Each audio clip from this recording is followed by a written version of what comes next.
the offense is starting to pick up. The defense has proved they're equal, providing multiple highlight plays over the last 5 games. None more impressive than their rookie shortstop. After winning 7 of their last 10, the rain will not dampen the red-hot Reds. They open against the Cubbies next.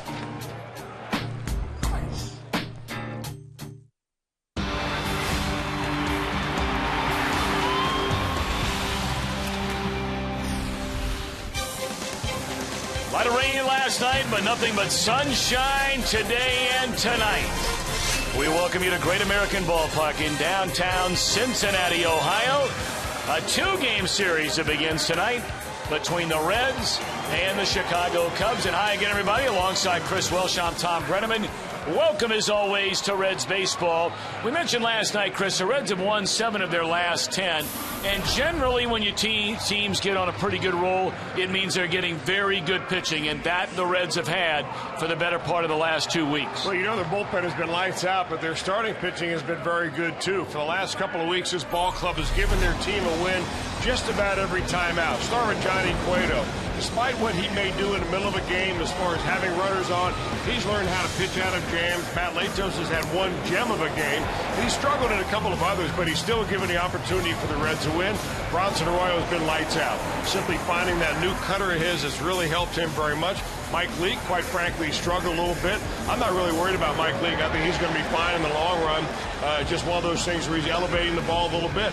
And if you're looking at the number 5 starter, and whether it's Homer Bailey or Mike Leake, Homer Bailey's pitched very well. Yep. You know, he gave the Reds a very good chance to win his last time out, 6 1/3, only 2 runs overall. So when you get starting pitching like that just keeps you in a ball game, and you like to win late like the Reds have done this year, you're going to have a chance to really run your record up. And you look at those last 10 game starters have won 5, ERA right at 3, and they're looking for more of the same from Bronson Arroyo. So good for so long after initially coming over in the trade from Boston until last year. But he's trying to make it 2 straight dynamite outings against these Chicago Cubs. We'll talk more about them in a moment.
It may not be reproduced or retransmitted in any form, and the accounts and descriptions of this game may not be disseminated without the express written consent of the Cincinnati Reds. Well, beautiful night, and our weather report for the rest of the night is brought to you by Thompson Plumbing, Heating, Cooling, and Drain Cleaning. And as is normally the case, our buddy Tim Hedrick. Looks like a pretty nice night down at the old ball yard. 84 degrees to start, down to 76 by the time you go home. Slight chance of an air massey thunderstorm, but I think most places remain dry. This is for Seg Dennison today. Bunt. Whew. That's right. Second Willie asked him why he never puts down a bunt. This guy's not thinking about bunt. Brian LaHare. Why would you? You hit the ball as far as Brian LaHare can. He is really the left-handed enforcer in this lineup. You see what he's done against the Reds, 333. On the year, he's hit 5 home runs. He's driven in 14, and he's really the guy right behind Starlin Castro that gets Starlin Castro plenty of fastball. And the more fastballs Castro gets, the less times he'll boop the ball in, and the more time he's going to go deep or hit the ball in the gap. This guy is legit. There's no question about it. He's a whole lot bigger than you think until you stand up next to him and you realize he's more like a Hanley Ramirez. So you're looking at the two big guys in the Cubs lineup, LaHare, Castro. If Bronson Arroyo can neutralize them, he'll go a long way to securing a victory for the Reds tonight. Already, Reds are ready indeed to get another W here tonight. Final 2 games of this extended homestand right around the corner. You're watching Reds baseball on Fox Sports Ohio.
Crowd still rolling into Great American Ballpark on a picture-perfect Wednesday night in the Queen City. This 3-game series has turned into a 2-game set. The manager of the Cubs in his first year, of course, is Dale Swain. And his starting lineup presented by AXA.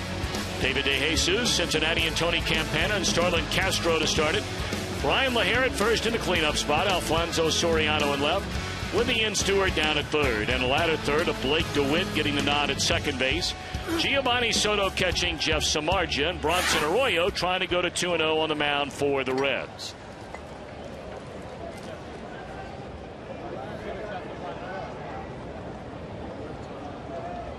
So David DeJesus digging in. And a breaking ball to strike one. And this officially underway after all the rain we had here last night.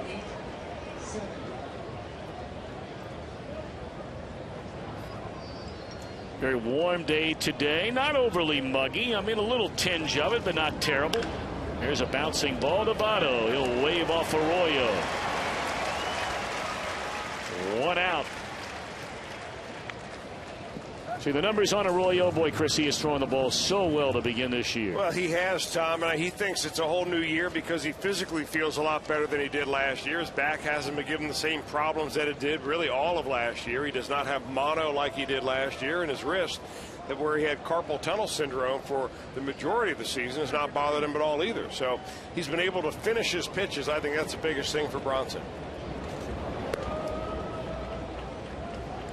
If you're looking for a bump up in the velocity, I don't see it. I know that Brian Price has made mention that he's a little bit faster than last year, and that just may give Bronson a little bit of a psychological edge. But the fact is, he's learned how to pitch with his fastball anywhere between 85 and 88 miles an hour, and that is the way it is. He's going to have to figure out how to do that, and I think if any pitcher in baseball, he's one guy that I would bet on figuring it out, just based on all his feel of his other stuff. Tony Campana with a count of 1-1 Of course, Tony grew up north of Cincinnati, up in Springboro. Graduated from Springboro High School in 2004. Went on to play collegiately, initially at University of North Carolina, Asheville, before coming back home to play at the University of Cincinnati. Been an all-star at every level. And getting the chance to play after the trade of Marlon Byrd to the Boston Red Sox. And Tony has 10 hits in his first 27 at-bats. If you've not seen him play, he is among the fastest runners in all of Major League Baseball. Well, Campana gets it. I mean, he realizes that he's not a power hitter. In fact, he's not hit an extra base hit yet. Double, triple, or home run. So he's a singles hitter extraordinaire. But he ought to slap that ball on the ground, let his legs do the talking. Break-even pitch on Campana, and he swings and misses at a breaking ball, and the first two retired. Take a look at the Reds defensively, presented by Ford. Chris Heisey getting the nod in left field. Stubbs in center. National League's Player of the Week, Jay Bruce out in right. Regular infield, Rowland, Cozart, Phillips, and Votto. And whenever Arroyo's on the mound, you can mark it down. Ryan Hannigan's hanging the signs.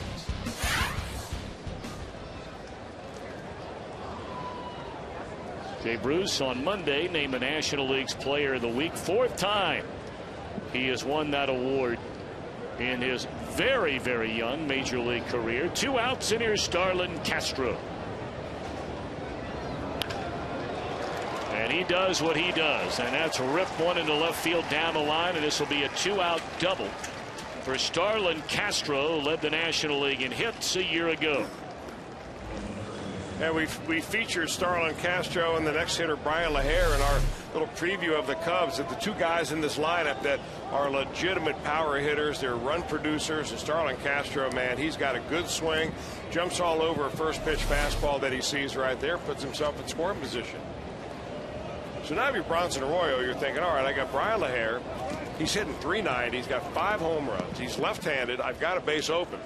Do I really have to pitch to him right here? Or do I maybe pitch around him a little bit, maybe get him to chase something and go after Alfonso Soriano? Maybe the first inning too early to do that, but certainly not too early to think about it. LaHare has 5 of the Cubs' total 9 home runs. That's right. The Cubs have 9 home runs as a team. The last time a Cubs team hit 9 home runs in a month, and that's with at least 20 games in a month, you've got to go all the way back to August of 1981.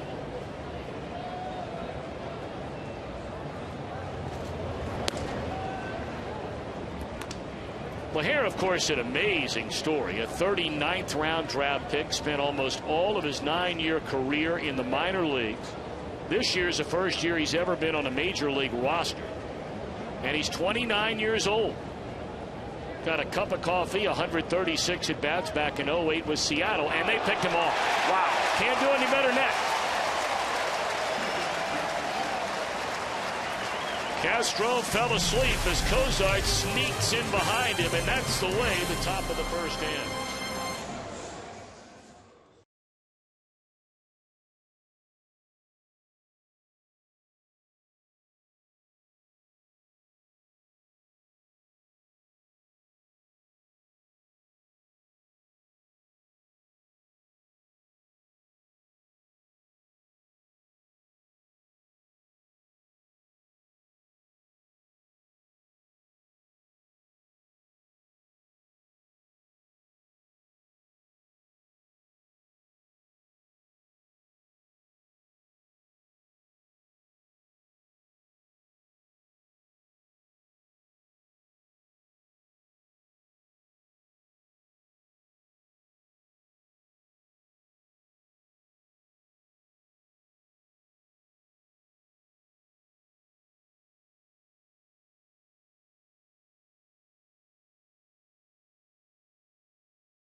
Cincinnati, USA. Let us be your travel guide to Cincinnati.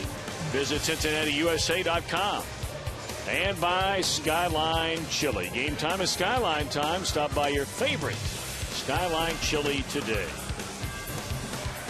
Right along Fort Washington Way, Dusty Baker in his lineup tonight. Presented by Axon. Zach Cozart, Drew Stubbs, Joey Votto. Brandon Phillips in a cleanup spot. Jay Bruce in right. Scott Rowland at third. Ladder third of Chris Heisey, Ryan Hannigan. Bronson Arroyo. Against the Cub right-hander Jeff Samardzija, who begins a major league season for the first time in his career in the rotation. And first pitch swinging is Cozart, and that's an easy out. One away. Well, first time starting the season as a starter. He has started games before. This is Jeff's 10th start of his major league career, although he was in 75 games last year, did not start a game at all. So they've eased him in now into the starting rotation. This young man has some kind of an arm. You're going to see a fastball tonight that averages anywhere 94 to 96 miles an hour. He might touch 97. Nasty slider, throws out a lot to right-handers, and a very nasty splitter that he reserves a lot for lefties. And I would imagine that with one little extra day off with the rain out last night, he came out just as the Reds called the game off and played a little catch last night to take the edge off. And man, oh man, you give a guy like this one extra day's rest, and if he can focus and funnel that energy into the strike zone, you're talking about a pretty good challenge tonight for the Reds. See the career numbers for Samardzija. Last year was really his breakout year when he finally got into that Cub bullpen. And that's good morning, good afternoon, and good night. A 3-pitch strikeout on Drew Stubbs. The Cubs behind him on defense. Presented by Ford. They do not have a single home run among their outfielders. Not one on the year. Blake DeWitt getting a start tonight. Good career numbers in place of Darwin Barney. So 2 outs, nobody on. Joey Votto the batter, and there's strike one.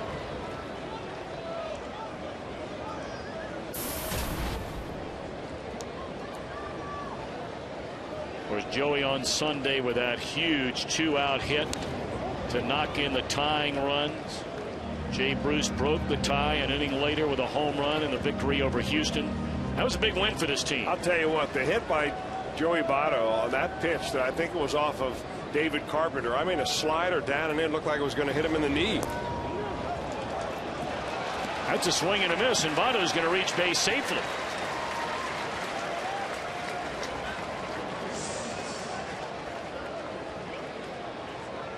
That was probably the splitter. Let's see it again. That was a fastball, actually, that you see that Giovanni Soto wanted it up. That ball was down, and I'm talking about a guy that's throwing hard, mid-90s. You miss your spot that big, and it glances right off the shin guards into the dugout.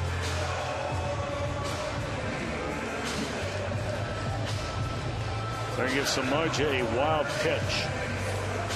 So the Reds catch a break. They get a 2-out base runner in Votto. Samardzija's first 7 pitches of the game, all strikes. Now Brandon Phillips.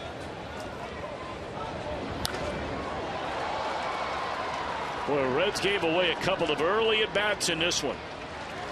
First pitch swings by Cozart and Phillips on tough pitches to hit.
serious injuries, call 1-800-OHIO.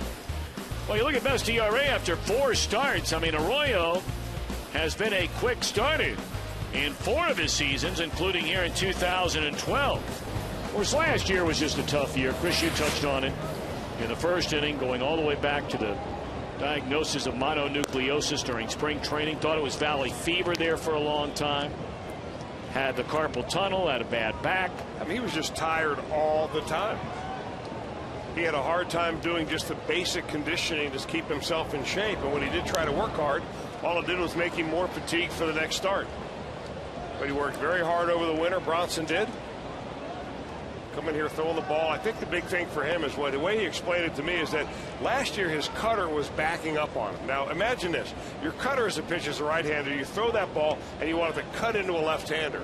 But if that ball comes back out over the plate, that's when it backs up. And that's what happened last year. That led to 46 home runs given up. And he'd love to erase that from his memory.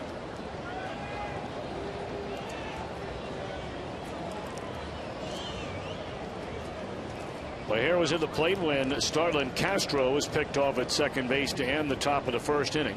He'll be followed by Alfonso Soriano and then the third baseman Ian Stewart.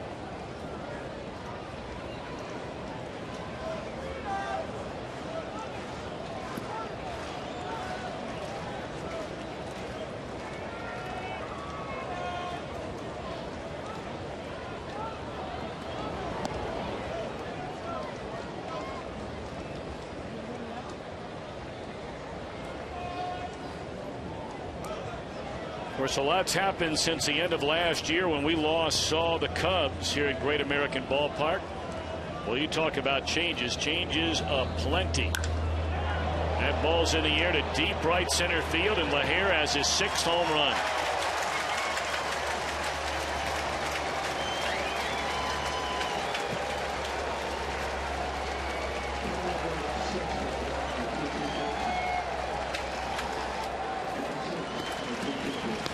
Brian LaHair is like so many sluggers. They love to get their arms out. He's plenty strong. All he's got to do is center that ball on the barrel of the bat. You see where Ryan Hannigan is? He wants that ball inside, and that's where you pitch LaHair. But you leave it up out over the plate at 87 miles an hour, and that is just simply good hitting for Brian LaHair, and he puts the Cubs up 1-0. That's the kind of mistake that really so far Bronson Arroyo has not made very many of. And Alfonso Soriano. Breaking ball in there, a strike. Cubs say goodbye to their best offensive player a season ago, Aramis Ramirez, their best defensive player and their biggest power hitter in Carlos Pena. Of course, they traded their best reliever, Sean Marshall, to the Cubs. They said goodbye to Carlos Zambrano. And now they have a new manager, a new general manager, and a new president leaving Boston, and Theo Epstein. There's a base hit into left field. Well, right now Bronson is missing with his spots. That was an 0-2 pitch. The home run by LaHair came on a 2-2 pitch. So he had Alfonso Soriano waving at that curveball first couple of times. He came back to the well one more time with it, and he kind of hung it up there for Soriano to get some good wood on it.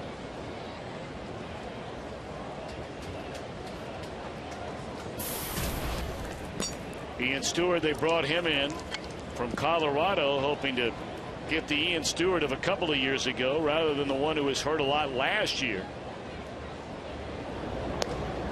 In there, a strike.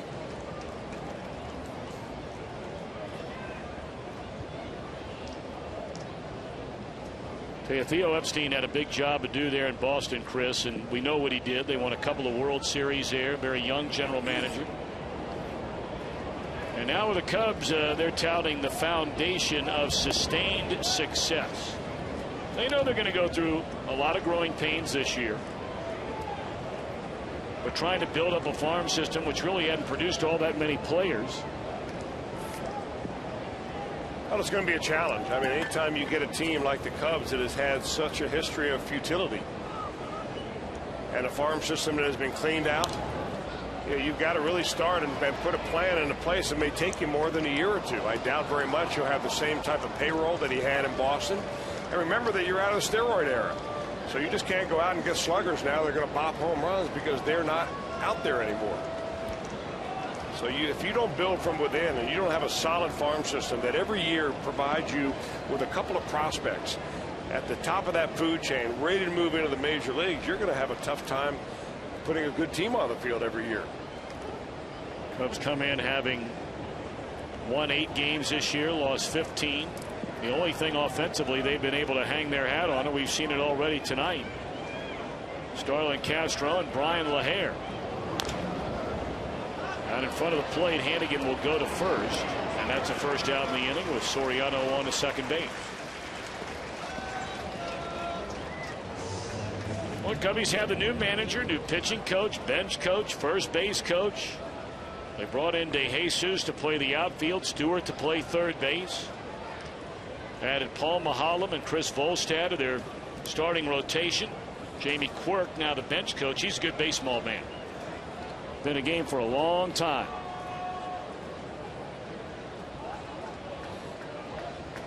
You're right about he's been in that game so long he played against me. A long time. That's a long time. Ball 1 to Blake DeWitt. In fact, for a while there, Jamie Quirk was one of the advisors to Walt Jocketty when Walt first took the job over here. And then he went over to Kansas City to work in their TV booth doing their pre and post game shows. And now he is with Dale Swaim as the bench coach. Smart baseball guy. I always thought he was going to get that managerial job in Colorado. That's when they went with Jim Tracy. But he had been out there as a coach for a number of years and just seemed like a good fit for that organization. Didn't play out that way.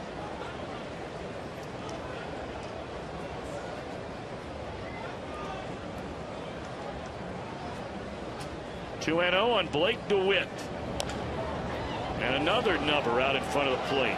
Arroyo won a Gold Glove 2 years ago. Gets to that one for the second out, and Stewart now stands at third. Well, on our tech talk that Ken Dream Weaver is running for us this week, we visited with Bronson Arroyo and on his fielding techniques, and he covered that play right there, which is you got to make sure you get down, keep your eye on the ball, and watch it into your hand.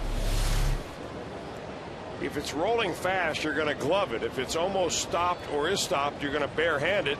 And he takes it, keeps himself a good throwing lane, and makes a tough play look easy.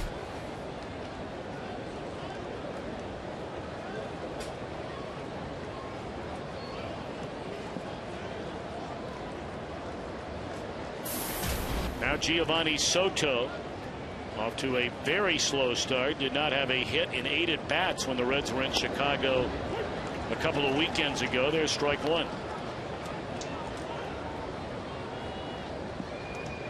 Soto's been on that train you see players get on from time to time, where they're good in 1 year and they're really bad in the next year.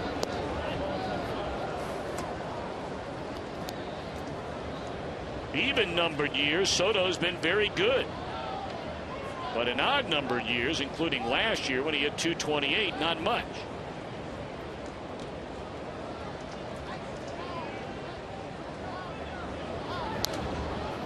A ball and 2 strikes. You know, Chris, I want to go back to that home run pitch because I'm curious of something after watching the pitch that Arroyo just got another left-handed batter out in Blake DeWitt. Now, they're very different hitters. I understand that. LaHair can hit the ball in the seats. We saw him do it. You know, I remember Leo Mazzoni talking all the time about, you know, when you got a right-handed pitcher and a left-handed batter that can hit the ball in the seats, about, you know, why even fool around with the idea? There's the appeal, and he didn't go around. I mean, why even fool around with the idea of coming in where that ball could catch the inner part of the plate if you miss where you want to go, as opposed to just staying away from a guy like that? Well, if you're going to stay away time, you want to stay down. You don't want to stay up and away, because that essentially can be a pitch that most every left-handed slugger can get to. But I think the reason being that if you really look closely at the scouting reports about Brian LaHair, it'll dictate that you have to pitch him inside. That's where his hole is. He's got a big swing, and he's got plenty of power, and that's where I think that Bronson wanted it. It's also where Ryan Hannigan was set up. I think the ball just kind of floated out over the plate. And that could have been one of those cutters that we talked about earlier, that Bronson Arroyo's had good success getting the ball in on, but that ball just backed up and came right out over the plate. Let's take another look at it.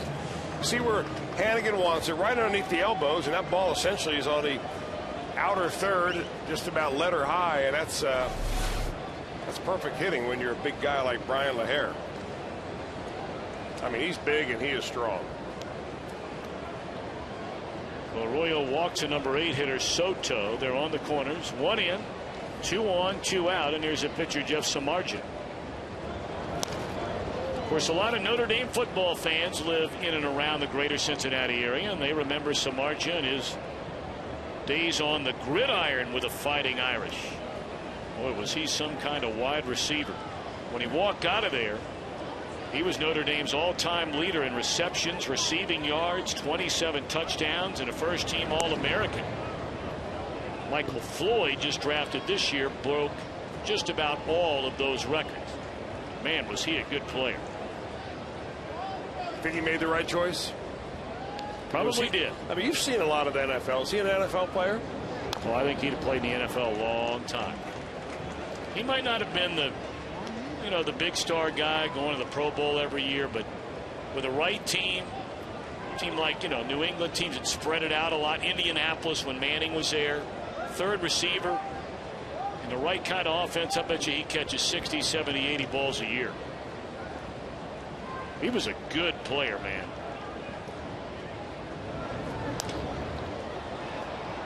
In the air, Phillips will back up, and the inning is over. But LaHare plays long ball, and the Cubs lead 1-0.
Which he can do quickly. Homered in a third straight game on Saturday, and then about Sunday. What proved to be the game winner in the National League's Player of the Week award.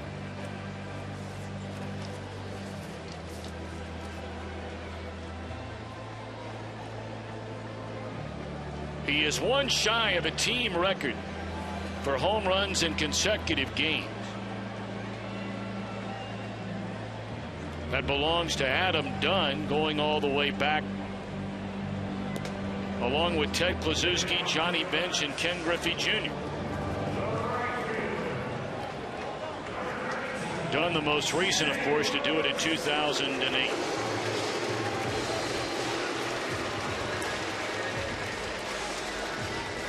What do you think? Think he ties that club record tonight? I hope so. Well, I know you hope so, but I'm asking, do you think it's going to happen? I'm not into predictions, Tom. You sure? I'll analyze it after it happened, though. What about you? I think he's going to do it tonight. Good. I'll go with you.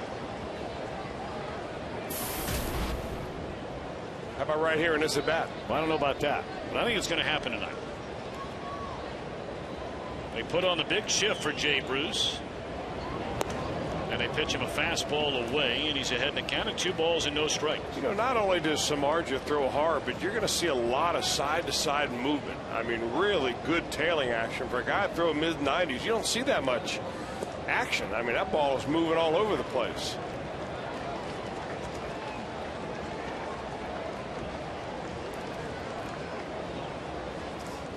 It goes to show you. I mean, you know, some guys just don't get it until they're 26, 27, 28 years old. And that's how old Samardzija is right now, 27 years old. And you know, I tell a lot of young men, I mean, just stay in the game. Just try to stay healthy.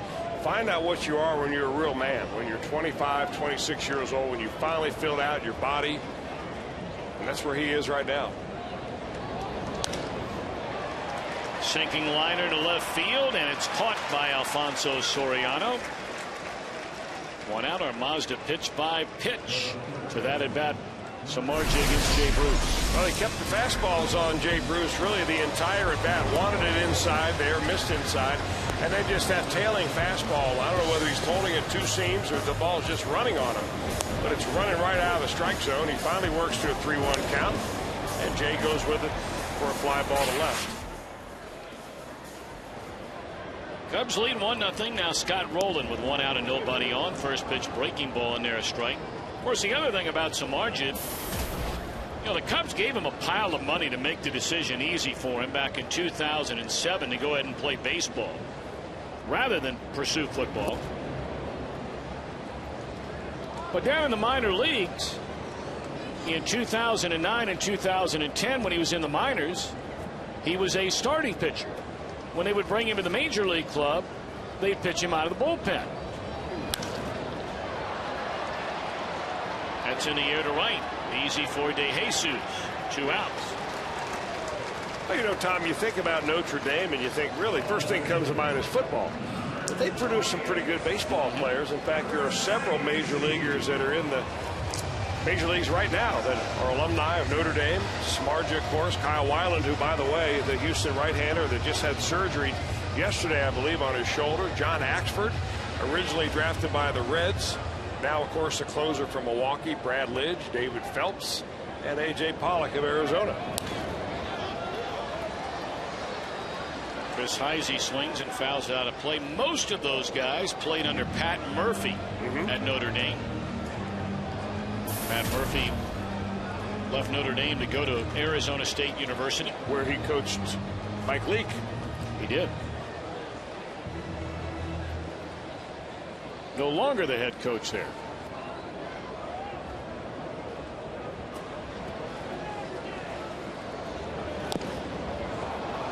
So be an easy inning for Samardzija. Boy, he's just picking him up and mowing him down so far tonight.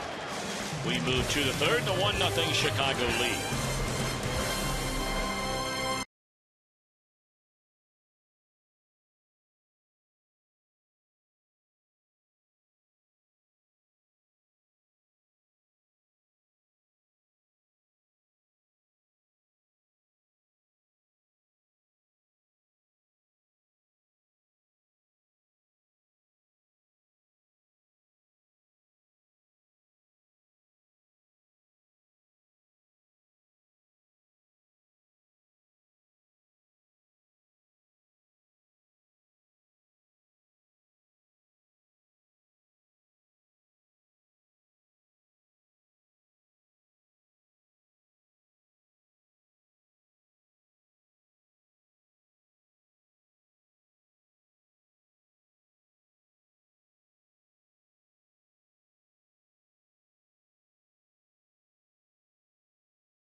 5,000 through the gates on Saturday, May the 12th.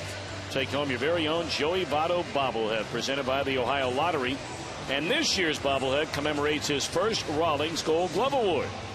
Reds in the Nationals Saturday, May the 12th, 381 Reds. For tickets, go to Reds.com or visit select Kroger locations. Top of the third inning, top of the order for Chicago against Bronson Arroyo. Cubs got a Brian LaHare home run leading off the second inning, and that's the only run for either team so far.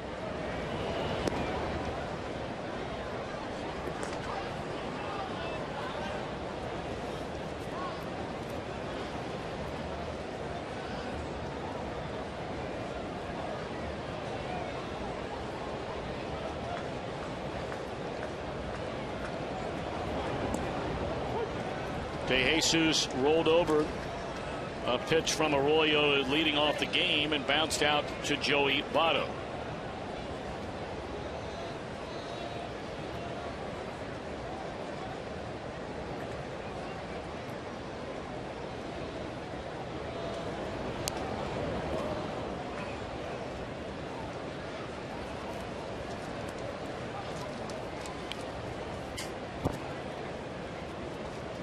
De Jesus, always a pretty good player for a number of years in Kansas City, especially getting on base.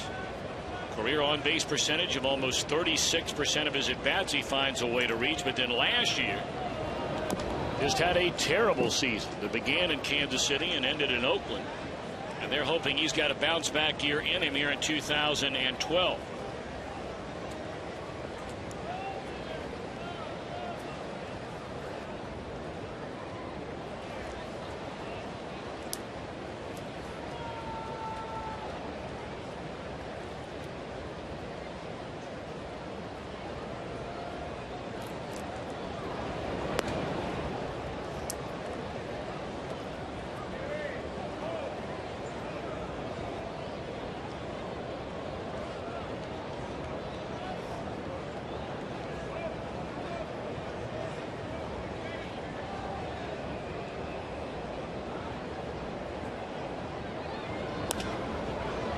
De Jesus chased a breaking ball away and pops it up to Heisey, 1 out.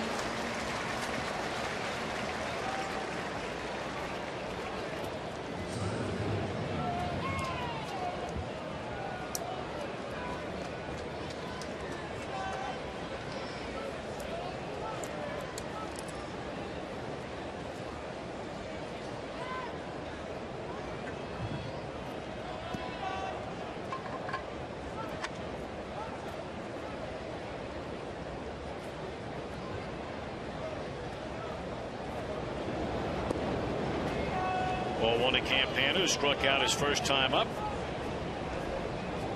Tell you what, you were talking about Notre Dame. There's another school right up the road in Clifton that's all of a sudden started to put some guys in the big leagues. Talked about Campana, Kevin Youkilis, and Harrison in Pittsburgh. And I know I'm forgetting one or two others out of the University of Cincinnati that are in the major leagues right now.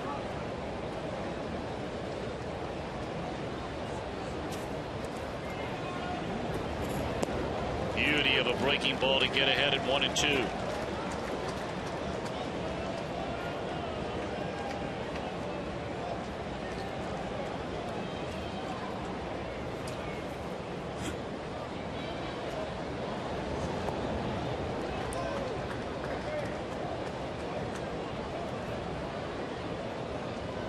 Cubs are doing a lot more running this year when they get runners on base. That's one thing, and probably the number one thing that Dale Swain really made his club work on during spring training. Base running. Hours and hours and hours about which foot should hit the bag. The correct angles in running around the bases. Cubs have been notoriously among the worst base running teams in all of baseball for a long time. And they don't have a ton of athletes up and down the lineup, but they've got a couple of guys that can really run. And this guy right at the top of the list, 27 at bats and 7 stolen bases. Well, you can look at this roster and realize you're not going to have a lot of home runs outside of Castro, Soriano for a few, Brian LaHare. They weren't really sure what they're going to get out of a full season from Brian LaHare, making now the major leagues as an everyday player at the age of 29. So you've got to do what your roster allows you to do, and that's where Dale Swaim is right now. If it's speed and defense, that's what you have to work on.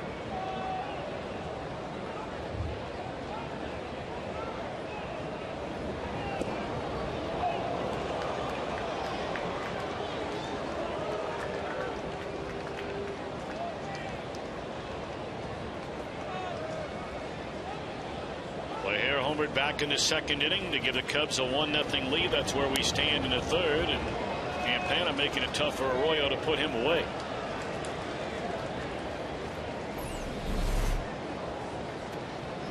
So he stole 104 bases at the University of Cincinnati, donning the Bearcats red and black. Got him swinging for the second time tonight, and there are 2 away in the inning. Got him 2 times on breaking balls. The second strikeout of the night for Bronson Arroyo. Both of them the left-handed hitting Tony Campana. He just starts that breaking ball middle, and then by the time it gets to Campana, he just way out in front of it and swings over the top of it. Must feel good to sweat. Yeah, Arroyo out there beginning to sweat a little. That's what pitchers want. You want to be able to feel the baseball, get a little moisture on it. Your pores are, have perspiration on them now. I mean, this is what baseball is. It's a summer game, and of course, well, last time the Reds were in Chicago, it didn't seem like it would ever become summer. It was so cold up there, wind blowing about 40 miles an hour. 3 of the most uncomfortable days you'd ever have playing baseball. You guys had the windows closed up there, I would assume. We had the windows open 2 days and days of winds, and we closed it in the middle day because Jim Kelch wanted them closed. He was too cold after the first night. We lost that game, so I demanded it open on the 3rd day, and that's the way it was. On the radio side, closed every day. Oh, yeah. Cozart plays a 1-hopper. Better get rid of it. And does. And Arroyo with a 1-2-3 third. Cubs 1, Reds nothing.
Well, the Reds hit a home run off that Toyota sign in our game tonight.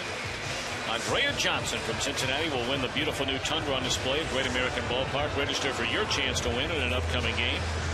Just stop by your Cincinnati and Northern Kentucky Toyota dealer. Brian LaHare played a long ball just short of the Toyota sign, but that was for the other guys back in the second inning.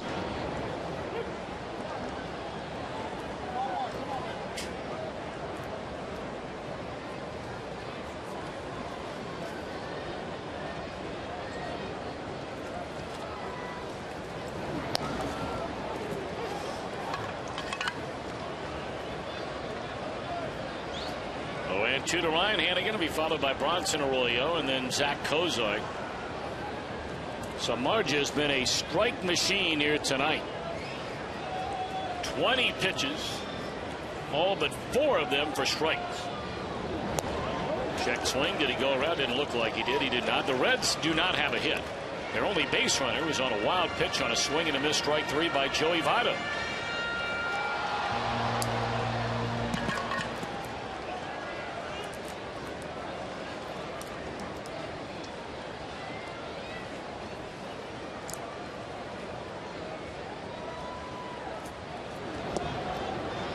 Third strikeout of the game for the Cub right-hander. Well, he's going to have a whole bunch of those if he continues to throw that slider where he wants to. That is one nasty pitch right there. You back it up with a fastball in the mid-90s, then you stay right on top of that bad boy and say, see ya.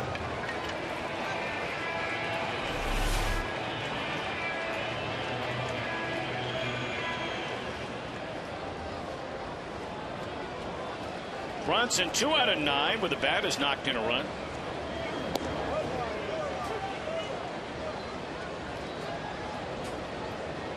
Brought up earlier, Samardzija has just wanted the chance to be a starter at the major league level. I remember last year in spring training, that ball hit hard, but Soriano's there for out number 2. They let him go into spring training with a shot at the number 5 spot in the rotation, and he didn't do well. Now, we mentioned in the minor leagues, they'd start him. Major leagues, put him in the bullpen. But boy, last year, when they got him up with a big league club, I think he proved to everybody that he can get people out up here.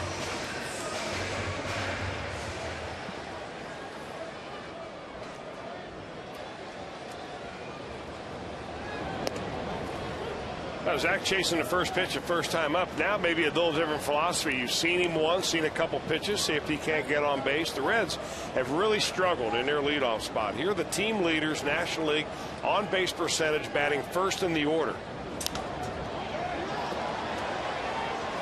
It's going down tonight. 0 for 2 so far. We'll show you that again.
Week's NFL draft, plus, much more importantly, you can talk with a Hall of Famer, Hal McCoy, during our game, a Game Connect feature. It's all on FoxSportsOhio.com. Hall of Famer Hal McCoy, part of the Reds Live proceedings earlier tonight with Jim Day and Jeff Pecoro. He did a nice job on that pregame show, Hal did tonight, like he always does. I thought we'd have him on a little bit during the rain delay yesterday, but I guess no go. He must be out of coin. LaHair first pitch swinging. That's a pitch Arroyo wanted to make on him the last time. Get him to chase something down and away and hook it to the right side. That's an easy out. Giving him also something with a little break in it. I think Bronson Arroyo, the first time through the order, at least through LaHair, started throwing a lot of fastballs. And this time he says, you know what, I'm just going to go ahead and break out my bread and butter, which is my off-speed stuff. Can't tell whether that was a curveball, backdoor curve, or a changeup, but I'm not so sure when you're throwing 87 you want to go power versus power with that guy.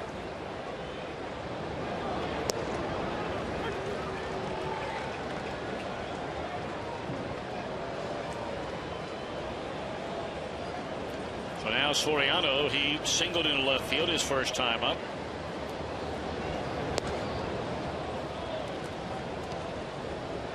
Soriano still 3 more years left on that whopping 8-year contract he signed nearly 5 seasons ago. He's had some nice years, but nothing like the player they thought they were signing. And in fairness to him, he's had some leg injuries which have taken away what used to be a big part of his game, the stolen base.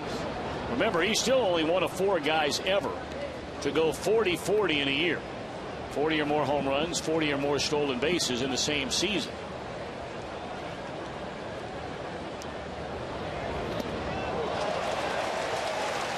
Slow breaking ball at 68 miles per hour, and that's the 3rd strikeout of the night for Arroyo. Well, that's a pitch that just looks like it'll never get there and really never does. Tom, were you telling me a couple of years ago about a study that included pitch speeds, and there's a speed, and I think it was 68 miles an hour?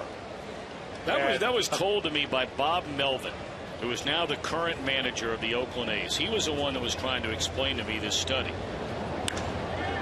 That ball is killed into right field. Wow. Ian Stewart came in hitting a .169, and he jerks one to the seats in right field. It's a 2-0 Chicago lead.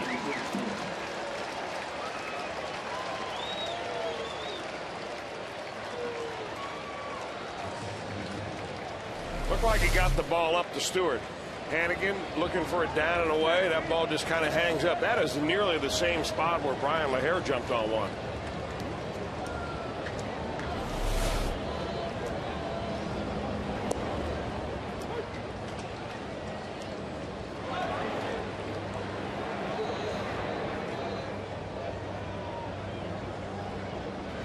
Stewart did not hit a single home run in the major leagues last year. He was hurt a lot.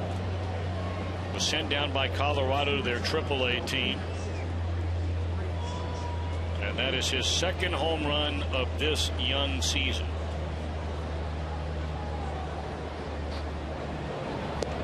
Yeah, but anyway, you know, that was a thing that Bob Melvin used to talk about all the time, and I'm trying to remember the pitcher. I think it might have been Livan Hernandez, that he would use as Exhibit A in talking about guys in the big leagues now. And we're seeing more and more of those guys now that have as part of their repertoire that breaking ball. I mean, it's thrown harder than the old Ephus pitch. Well, we talked about it when Daniel Ray Herrera was on the ball. That's right. But that was something about the speed at 68, which makes it very tough for a human being's eyes to figure out. I gotta find that study. I'd be very interested in reading that. See what you can do for me.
Brought to you by King's Honda and the King's Auto Mall. Visit kingshondausa.com.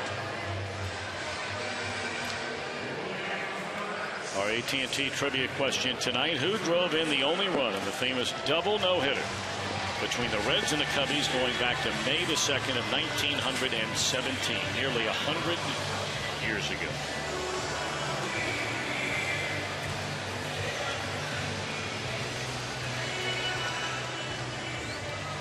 There's not been a double no-hitter since. Actually, it has to be quote-unquote double no-hitter because in that game, only one of the pitchers was awarded with having thrown a no-hitter. One went 9 innings of no-hit, the other went 10 innings of no-hit. I think we're going to need a few hints, Josh. Stubbs a little roller. Stewart bare hands. Boy, what a nice play that is by Ian Stewart. I mean, any little thing gets off, charging in and picking that ball up, it's a hit. Well, it's do or die for Stewart. This is not his first choice, is to try to barehand that ball. But he knows with Drew Stubbs running that he better do it and do it clean. He fields it with his eyes on the ball. He'll throw now, actually on his right leg, as all infielders do on that slow roller play. What a great look on our Exmo camera, brought to you by Performance Honda. Nice play.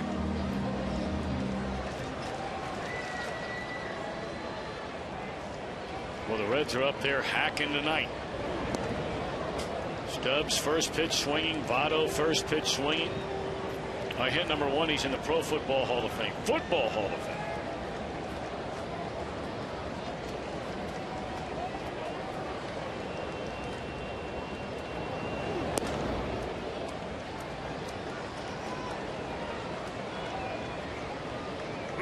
Kind of giving it away now. Won Olympic gold medals in the pentathlon and the decathlon. That would be in the 1912 Olympics in Sweden.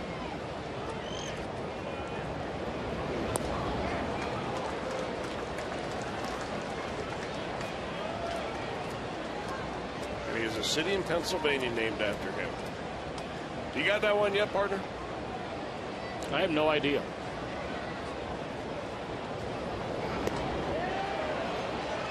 98. Boy, Samardzija just getting loose about now. First inning, it was at 94, 95. Here he is in the bottom of the 4th. Last 2 pitches, one at 97, one at 98.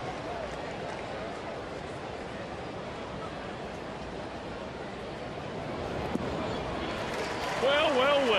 Make Mr. Samardzija work a little bit in an at-bat, and Votto draws a walk. So 1 on in the inning, and that'll bring up Brandon Phillips.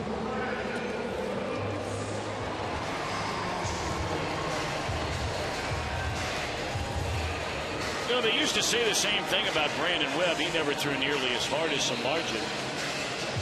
A lot of times you'd hear people pontificate wondering if he just stood up there and didn't swing the bat with all the movement that Brandon Webb has, and clearly all the movement we're seeing tonight out of Jeff Samardzija. Could they throw 3 strikes before they threw 4 balls? Because of the natural movement they have on everything and how it darts out of the strike zone.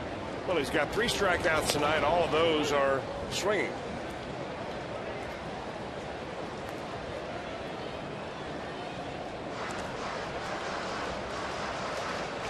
Is that what you're teaching your coach pitch guys? No, definitely not. Okay. But I'm also asking him to understand every now and again that there can be more than 1 pitch at bats. Make that coach throw strikes. You better believe it. Ooh, the home plate umpire there, Dana Demuse, said he went around. I'm not sure Brandon agreed with that. Yeah, Brandon at least wanted a second opinion. You be the judge.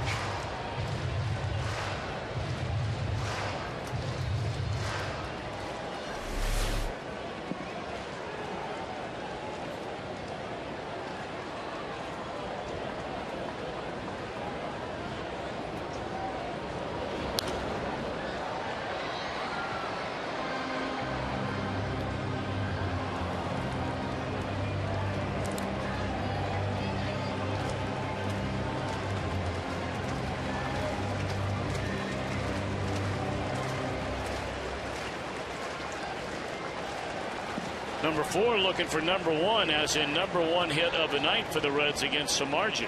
Votto at first. 1 out in the inning. Cubs lead 2-0. Votto running. And there's a base hit into right center field, and Votto will advance on to third.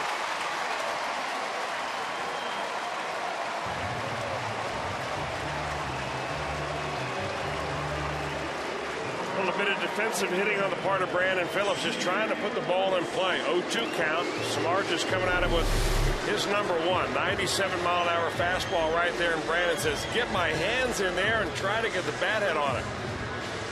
And he does, barely. And he sends Votto over to third. Now the Reds' hottest hitter up. And a big chance for Jay Bruce at the minimum with a long fly ball to get the Reds their first run of the night. They trail by 2 with 2 on and 1 out. Bruce worked himself into a 3-1 count his only time up tonight and wound up hitting a line drive that was caught by Soriano in left field.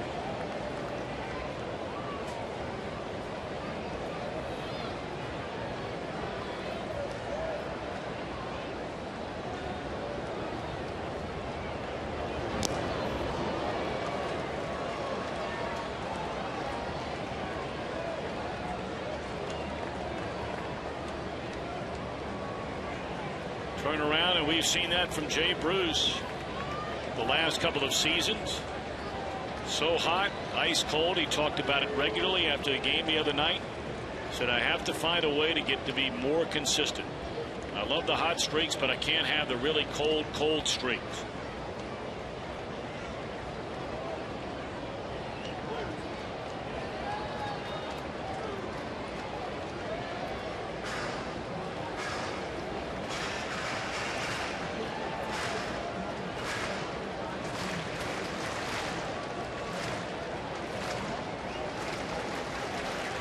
Runners on the corners, 1 out, 1-1 pitch. Grounded to LaHare. And a run will score as Phillips gets in the rundown. And they tag out Phillips to end the inning, but the run does count. So Bruce bounces into a double play, but brings in the run. 2-1 game.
Jay Bruce grounds down to the first baseman, who steps on the bag. Now that makes Jay Bruce out, but it keeps the ball in the play live. Joey Votto comes around to score. Brandon Phillips stays in the rundown until that run scores. So the Reds get 1 out of that. Now, the other way that Brian LaHare could have played it is he could have fielded the ball, fired to the shortstop cover into second base, and then had a more routine 3-6-3 double play. And if they had been able to complete that, Joey Votto's run would not have counted.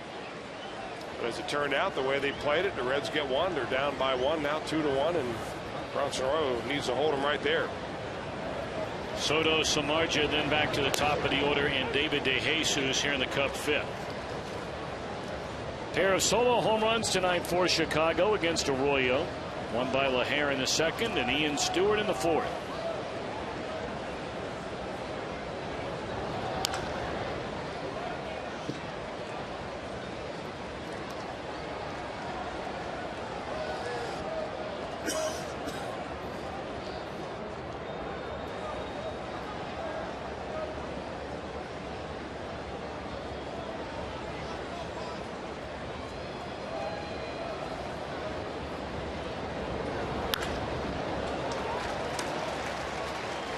Leadoff single by Soto starts the fifth inning. Tonight's Ohio Lottery, the Powerball jackpot, worth $50 million. And don't forget the drawing is tonight at 11 p.m.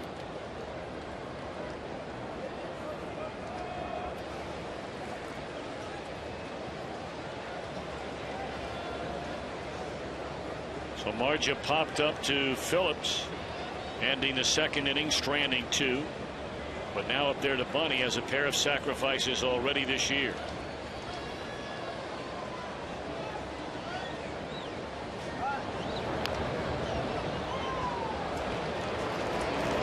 That'll get the job done. A sacrifice for Samardzija advances Soto into scoring position.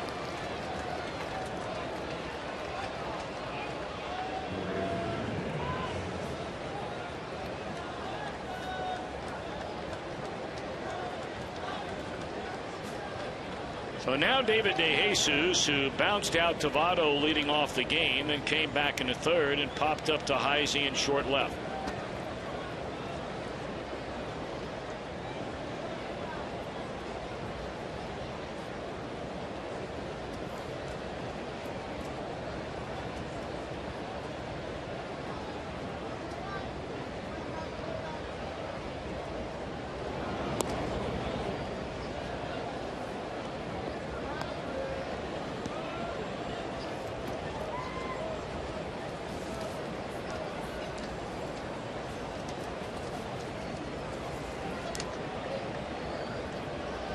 Cubs have had almost a mirror schedule of the Reds to begin this year. That one's off the end of the bat into shallow left, and Heisey's got it. 2 are out. In other words, they played the Nationals and the Cardinals, a total of 3 series already, and of course those have been outside of the Dodgers, 2 of the top teams in the National League to come out of the gate in April. They've also played the Marlins. Reds have not played Milwaukee. The Cubs have, and the Cubs just wrapped up splitting a 4-game series in Philadelphia. You go in there and split 4, even without all the big hammers they're missing in their lineup. It's a pretty good weekend.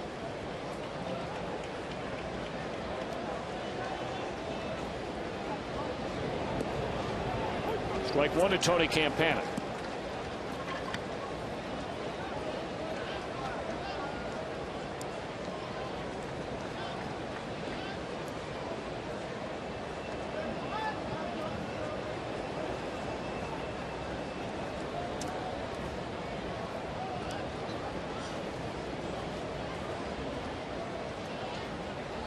You think about the job facing Theo Epstein, and we were talking about, of course, the 2 franchises forever and a day that had not won a World Series. Certainly a lot more heartbreak in more modern times in Boston than in Chicago. I mean, we feel like here in Cincinnati, after a great tradition of winning for a long time, but having not been to a World Series in what, 22 years is a long time. It is. I mean, try to put yourself in the shoes of a Cub fan. You have not been to a World Series since the Second World War. Boy, Votto drifting off the bag, and boy, he has done it for the 3rd or 4th time already this year. Well, that's still not Joey Votto's problem. I mean, it is because he thinks he went to a ball that he wasn't sure that Brandon Phillips could get to. But anything on the right side of the infield, the catcher and just about everybody in that dugout is yelling, "Get over there." And that means to the pitcher. Bronson Arroyo talks about hesitating, and he talked about it in today's Tech Talk, actually, Tom, about how you hesitate for just a moment, and it can cost you an out. When you've got a speedy runner like Tony Campana, he'll beat you to the bag unless you boot scoot it over there with everything you've got.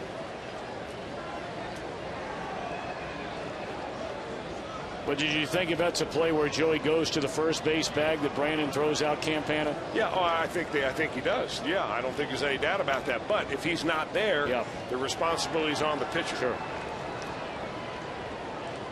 Well, by not getting that out, now you're facing the best hitter in the lineup with 2 on, and that's Castro, who's doubled and bounced out to short. Hits the ball right on the screws, but right at Stubbs to retire the side. 2 hits, 2 left. The Reds down 2-1.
Reds baseball and softball camps presented by Safeco Insurance. Every camper gets their own Reds uniform, special instruction from a Reds coach. You get to come on the field at Great American Ballpark. For more information on the official Reds camps, visit reds.com/camps. Right now, Scott Rowland to lead off. Reds down 2-1. Just saw it off on a roller to second. 1 pitch and 1 out.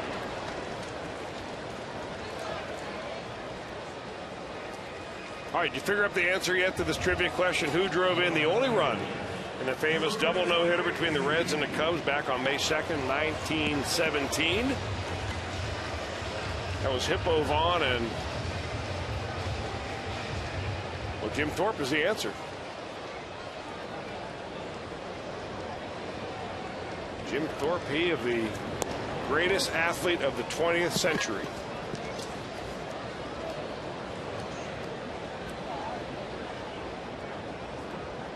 Fred Toney for the Reds, Hippo Vaughn for the Cubs. It was Toney that got the no-hitter. Hippo Vaughn, the left-hander for the Cubs, ended up with 24 wins that year, or 23 wins that year. Fred Toney had 24. Complete games by both. Stewart couldn't find the handle. He was going to try and make that throw from his knee. He's already made the best defensive play of this game when he threw out Heisey on a slow roller, fielding it barehanded to fourth. Ball hit sharply, goes to his belly to get it, and he reaches in his glove and just can't get it. Frustrating, I'm sure, for him, because he makes a nice stop. He knew he didn't have a lot of time. Heisey runs well, not like Campana or Stubbs, but he's above average. Well, the only time the Reds have had a runner at first base tonight with 1 out in an inning, they played hit and run with the next batter. Heisey runs better than Votto. Votto was a runner then. And no Red is asked to hit and run more than this guy at the plate right now, and that's Ryan Hanigan. Ball 1. Well, it's amazing to go behind the cage during batting practice and watch Ryan Hanigan take BP. I mean, everything he hits is within about 15 feet to the left or to the right of second base. I mean, right up the middle. A lot of them right off that L screen that protects the batting practice pitcher. I mean, if he pulls the ball, he's angry with himself.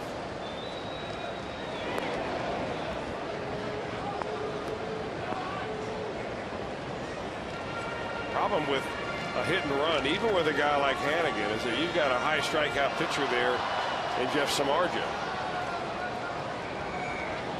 But if anybody in this lineup that can make contact, it would be Hannigan.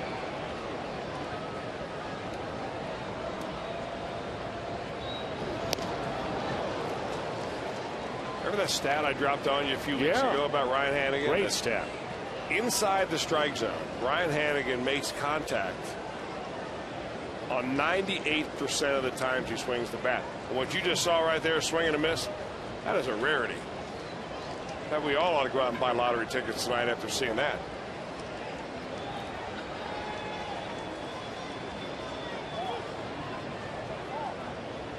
Of course, now that was the big, huge swing right there by Hannigan. What do you think about now with a 1-1 count, or perhaps 2-1, a more favorable count of starting a runner here? Samardzija perhaps wondering the same thing. You know, a lot of times you talk about, you're facing a guy who's a big strikeout guy. Generally, those guys can be hard to hit. So a lot of managers, not all of them, but some managers feel like those are the guys that you hit and run against. Exactly, because it's a lot harder to get 3 hits in an inning off of them than it is a hit and run, and then maybe somebody hits a fly ball, score the tying run.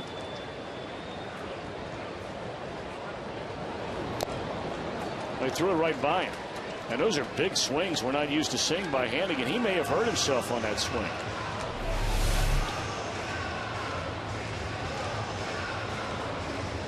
Looks like he turned his left ankle over just a little bit. Look right down here.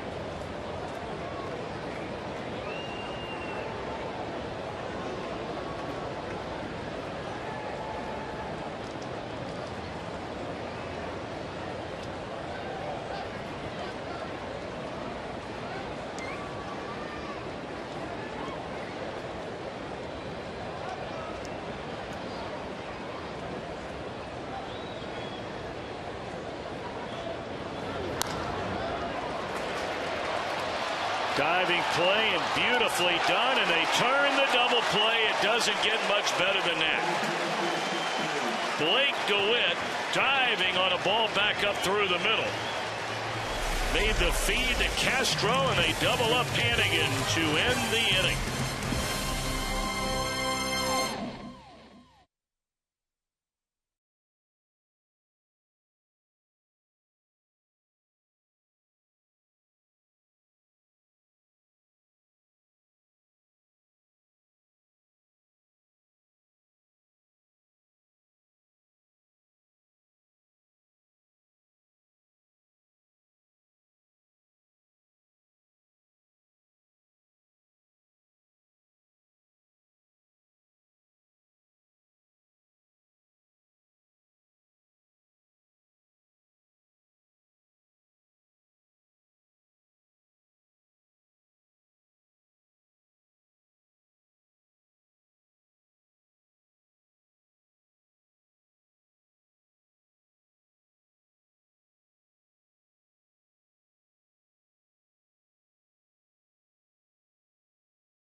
PM Food Group, creating great dishes together with a food service industry for over 30 years. By your Cincinnati and Northern Kentucky Toyota dealers. Visit buyatoyota.com. And by AT&T, the nation's largest 4G network. AT&T, rethink possible. We'll get ready for Reds action 30 minutes before every game. Presented by Ray St. Clair Roofing. It's Reds Live. And it's only on your exclusive home for Reds baseball, Fox Sports Ohio. And of course, last night, our first taste of the year with many more to come of Chris's checklist right before the first pitch. It was so popular last year, and fans getting ready for the first pitch, and things to keep an eye on before the ball game begins. Here's Brian LaHare leading off an inning for the third time already tonight. He homered leading off the second and bounced out to Votto to begin the fourth.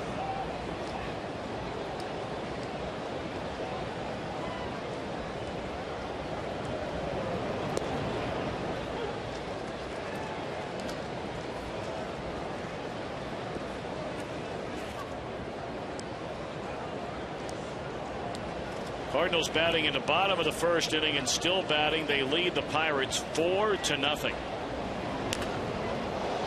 Look out.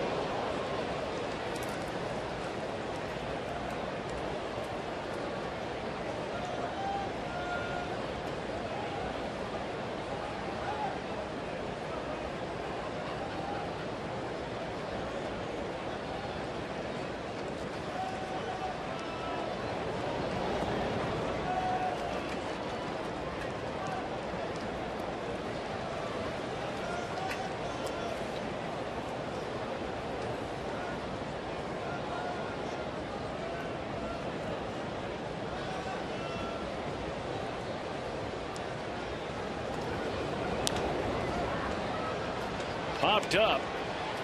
That ball's in the air a long time. And they collide into one another. Cozart and Heisey. It looked like Zach has the ball. He also hit the deck. Yeah, as long as he gets up and is okay, that's no problem. But that really is Chris Heisey's ball coming in from the outfield. The outfielder always has the upper hand. He's got a better angle on it. He's probably calling it. I'm not sure if Cozart hurt him or not. Evidently not. But you can see Heisey's lips moving. Roland, veteran, knows enough to get out of there. Well, you get hit by Heisey. I mean, he may not be the tallest guy in the world, but he is put together. You're going to feel it.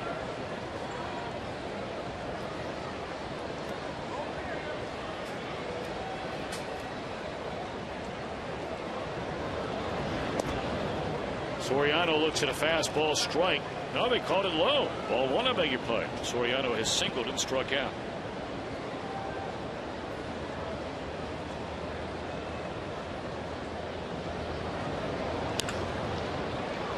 That one lined between Roland and Cozart in the left field, and Soriano came in struggling this year. A couple of hits.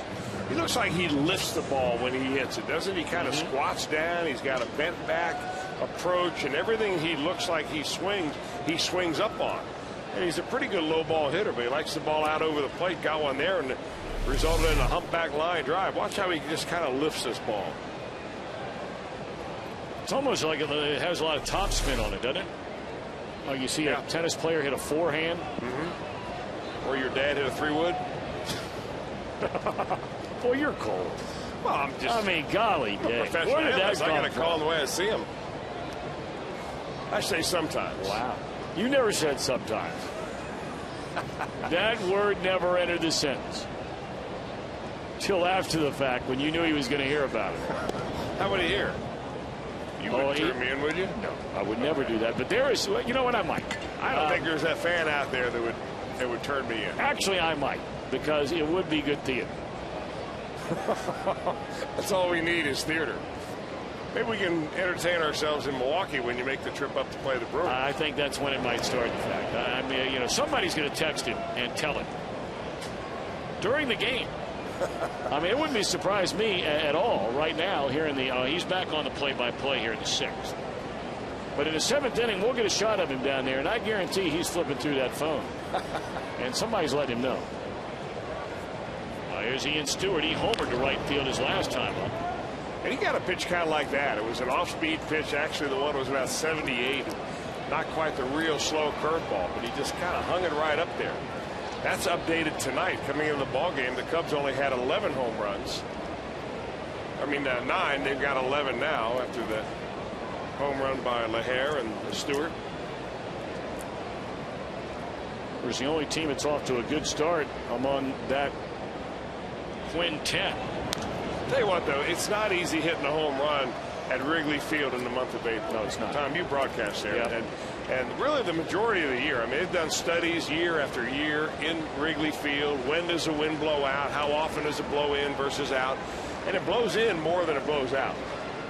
And Starlin Castro hit a couple of balls in that series against the Reds that would have been way out of here that were caught right underneath the basket. Big old Hang Williams in the month of April. Of course, there will be some pop flies come July and August that'll go flying out of there. We've seen those days too. Yeah. I don't know if it. You hear that term all the time about equaling out. I have no idea if that's true or not, but there are some games you go rolling in there and anything in the air is going to blow out of the ballpark.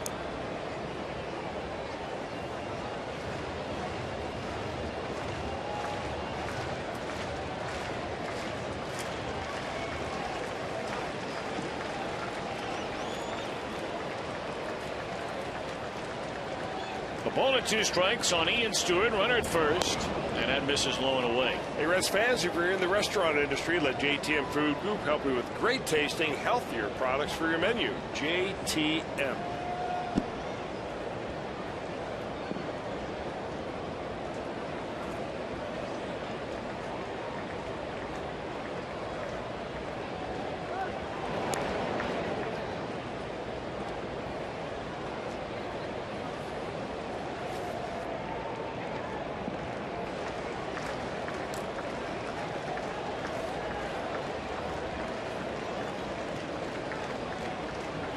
Two pitch. And a little bleeder in the shallow center, and out there to get it is Cozart. And they're 2 away, and they try to double up Soriano. He slides back. Blake DeWitt provided us with our Home Depot doing more on defense. This is the way the bottom of the 5th came to an end. That is one beautiful double play. Cubs were the worst defensive team in the National League last year. Dead last.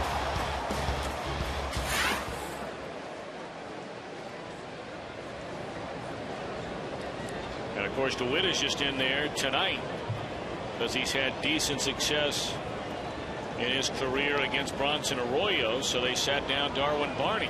Barney, I'm sure, will be back in there tomorrow.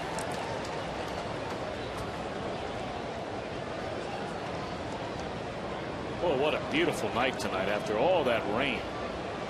All the terrible storms, power outages all over the tri-state area. It is absolutely spectacular tonight. Heard you had a little power outage over in your neighborhood last night. We did. How'd you get the gate open?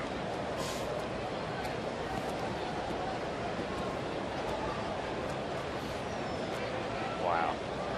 Oh, never mind. 1-1.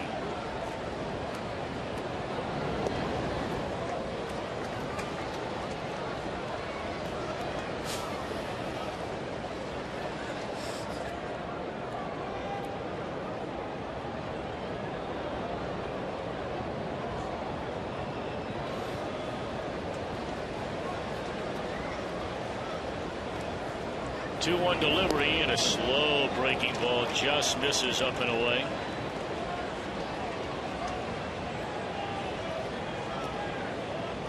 DeWitt has bounced to the mound and popped up to Heisey in shallow left. The man on deck has given Arroyo some problems tonight. Giovanni Soto. He's drawn a walk and has a base hit.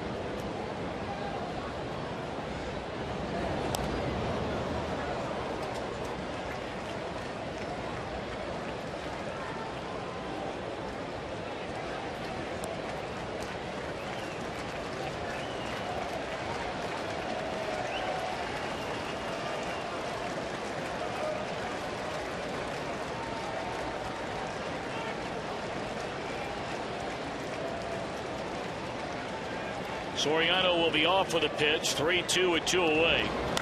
And it's a base hit into center field, and Soriano goes first to third. So now Arroyo's got to make a pitch. Now they went 3-1 on Blake DeWitt, threw a kind of sidearm breaking ball, and DeWitt chased a bad one down the dirt, ran it full. And then he tried to sneak a fastball by him. And DeWitt picks up the 8th hit of the night for the Cubs. He lines that into center field. So now you got some options. If you're Dusty Baker, you're thinking, all right, you got the number 8 hitter here, Soto, hit the ball hard his last time up, walked his first time. But you have a base open. Would you walk the bases loaded here to pitch to Jeff Samardzija? What would you do? I think I'd go after Soto, right on right. If I get down a count 2-0, 3-1, maybe I'd do a little pitch around. But I don't make it an intentional walk.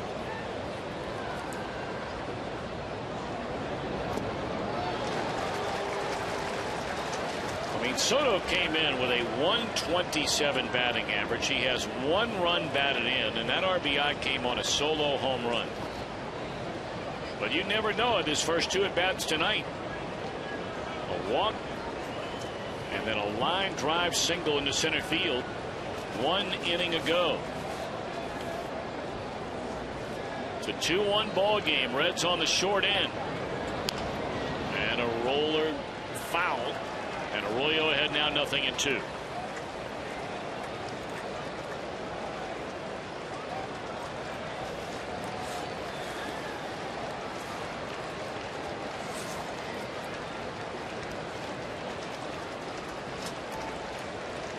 '97th pitch of the game coming up for Arroyo. There have been some extended counts and extended at bats in this inning. Cubs have had at least 1 hit in every inning, with the exception of the 1-2-3 third. This is a big out here for Arroyo.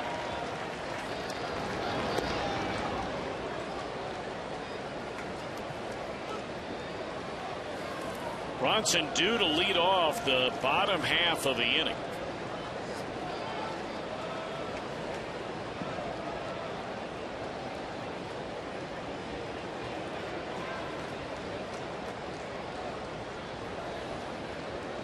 One ball, 2 strikes on Soto. And the Cubs lead 3-1. Well, you can just see Giovanni Soto in that at bat telling himself, wait, wait, wait. He went down 0-2 on real slow curveballs, ran the count to 1-2, and he's still telling himself, stay back, wait, stay back. And he did just that, got his foot down, but kept his hands back, and Arroyo kind of left one on the inner part of the plate.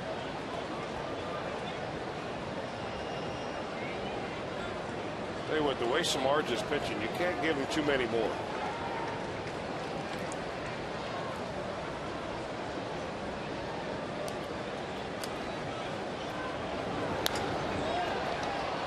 Sharp one hopper down to Votto, inning over, damage done. 3 hits, a run, 3-1 Chicago.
in HD quality. MLB.TV, baseball everywhere. Second time tonight, Jeff Samardzija has a 2-run lead. And a reminder, Fox Saturday Baseball back this week. Ryan Braun and the Brewers going into San Francisco. That's a good one. Fox Saturday Baseball returns this week 3:30 Eastern Time.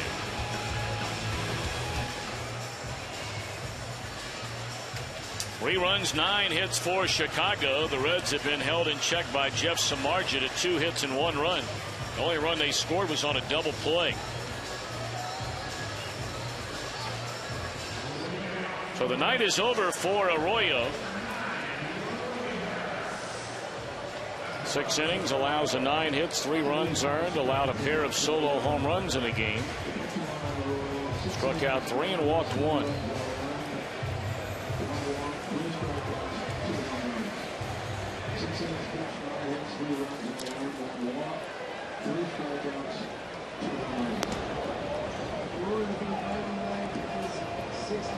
Arroyo threw 99 pitches in the game. Clearly there are 3 he'd like to have back. 2 solo home runs, that's going to happen. But boy, that last one was a big hit. Yeah, I think especially the last one, which kind of surprises me to see Willie Harris up here now, because if you thought that maybe you were going to pinch hit for him, maybe you bring in somebody that you thought may match up a little better against Giovanni Soto, the number 8 hitter, than Arroyo, who was, you know, not bad tonight, obviously. I mean, he gets a quality start, 6 innings and 3 runs. But certainly was just kind of flipping it up there in hopes that he would find somebody popping up, or he just happened to hang that one pitch there to Soto and put a good swing on it. Willie Harris going on strikes to begin the bottom of the 6th inning. 4 strikeouts in the game for Samardzija.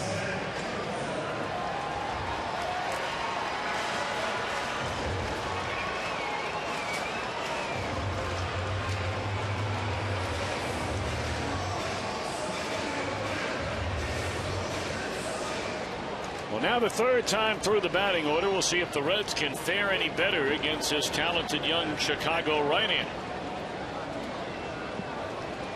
Samardzija grew up in Indiana, just on the Indiana side of the Illinois border.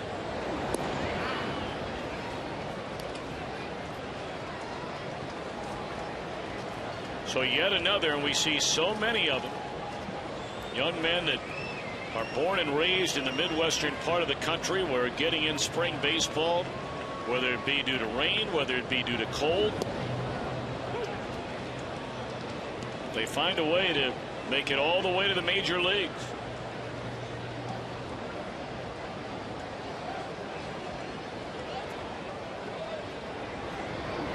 Now, if you go to a D1 program, you're going to be scouted no matter where it is. I mean, they could find Joey Votto outside of Toronto. They can certainly find Jeff Samardzija outside of Chicago.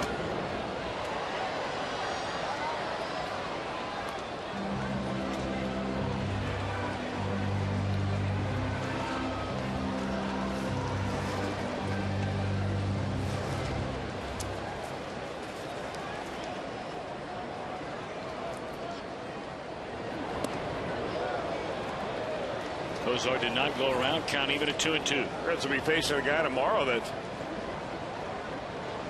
grew up in a place that was hard to find a baseball player, British Columbia. That's where Ryan Dempster hails from. He'll be facing Homer Bailey in tomorrow's afternoon businessman special. Cozart gone swinging, so I'm not sure what that pitch is. I don't know whether that's a slider at 92 or that's a cutter. Ryan Dempster, he has more off-speed pitches now than he used to. Homer Bailey bringing the cheese. He's throwing the ball very well. Be a good matchup tomorrow. It'll be a nice weather day tomorrow. 12:35 start. And for Dempster, you know, they could have backed him up another day, but he's coming off the disabled list before the game tomorrow. It's been a long time since Dempster has pitched in a game. Yeah, he has not made a rehab start, has he? Not to no.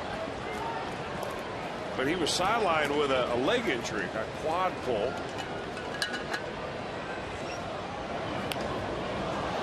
I got it. 1, 2, 3 go the Reds in the 6th inning.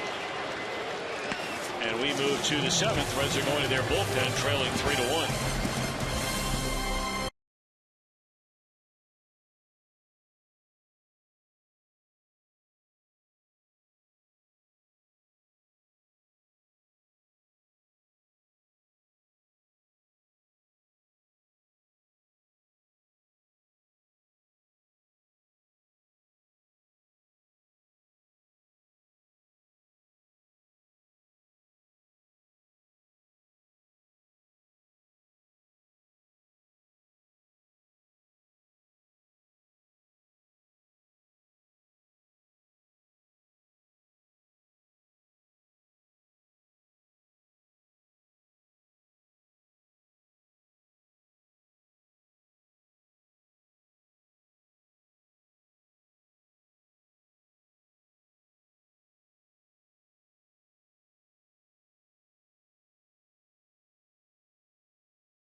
Well, the opener of a 2-game series after the rain out here last night, and so far it's all Chicago, a 3-1 lead. But we still have 3 innings to go, and taking over on the mound for Bronson Arroyo is Sam LeCure.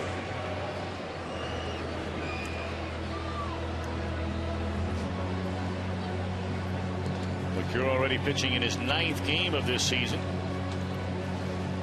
It was so good for the Reds once he settled into that bullpen role last year. Pitching for the first time since over the weekend against Houston in that 6-4 loss on Friday night, went 1 inning, struck out a couple of batters.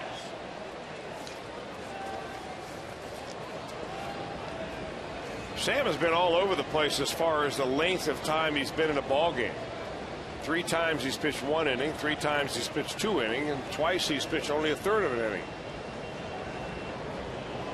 Trying to give him enough work just to keep him sharp.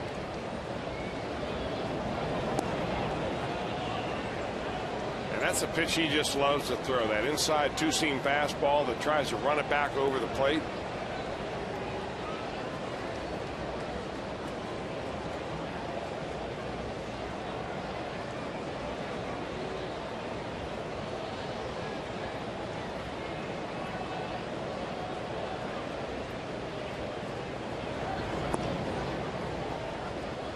You watch Ryan Hannigan behind the plate. It really doesn't matter who he's catching. Of course, you mentioned earlier, every time Arroyo's on the mound, Hannigan's behind the plate. You talk about a guy that gives an umpire a real good look at the strike zone. He stays low. He stays very quiet. Doesn't move all over the place. Sometimes that'll distract an umpire. He tries to catch everything coming in towards him. Well, they're down to Votto and De Jesus 0 for 4 tonight.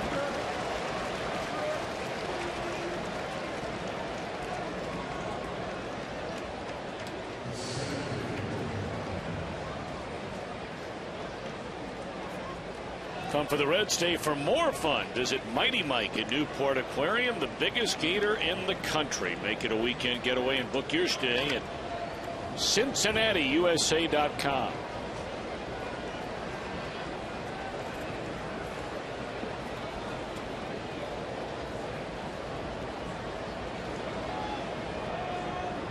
Campana 1 of 3. Struck out each of his first 2 times up. Had an infield hit in the 5th inning.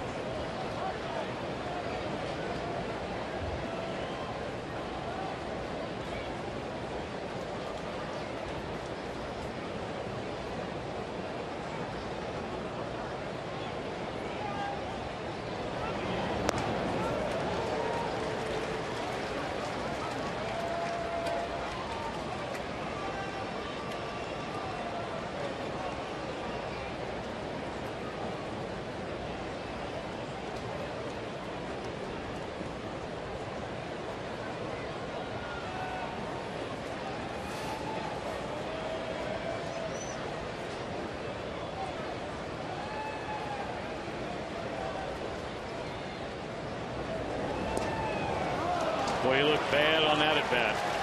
2 away in the inning. Yeah, I think that Bronson Arroyo had him velocitized. I mean, he struck him out his first 2 at bats on slow breaking balls inside, but Sam LeCure throws that fastball at 90 right on the corner. And sometimes it's better off if you just take.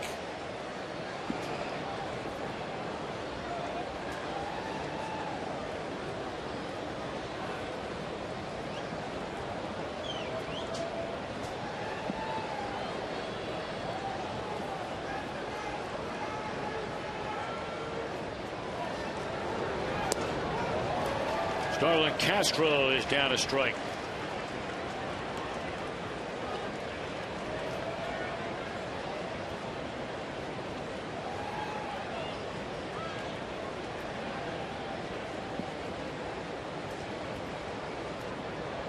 Reds have Votto, Phillips, and Bruce coming up in the bottom of the 7th inning against Samardzija.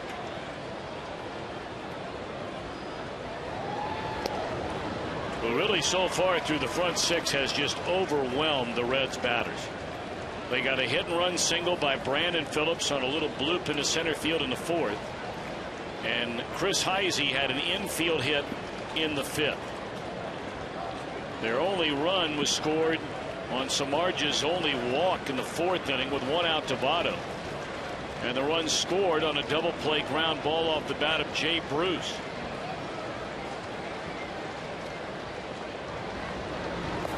And really, if the Cubs played that differently, and certainly in a much more conventional manner, there's probably a good chance they turn the 3-6-3 double play and the Reds don't score at all. Bruce hit a ground ball right at the first baseman LaHair, with the runners on the corners and 1 out back in the 4th inning. LaHair stepped on the bag first. He was holding the runner on at first. I mean, it was hit right at him. He stepped on the bag and fired to second. Phillips got caught in a rundown. And Votto scored before they tagged him out. 2-2 on Starlin Castro.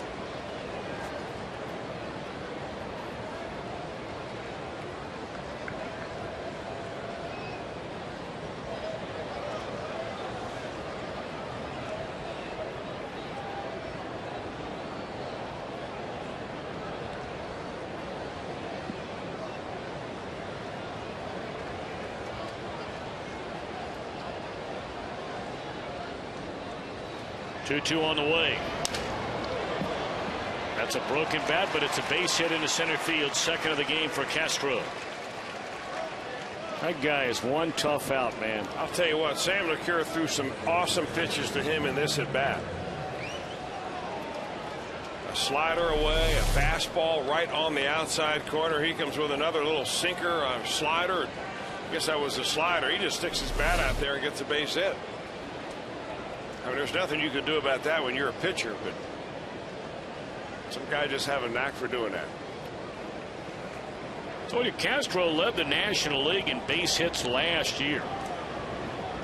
Now, that is really saying something for a young man, what, 21 years old? Amazing. Now, Castro, you know, the Cubs are hoping that, you know, he can grow up a little bit. I mean, for all the good last year, and he went to the All-Star game, there also was some not so good. He had run-ins with the manager, Mike Quaddy. Committed 29 errors in the field. He was confronted with a sexual assault allegation during the offseason. So, you know, he's got some things going on that they believe that a little maturity will certainly enhance his play, and that's a delayed steal, and he caught the Reds.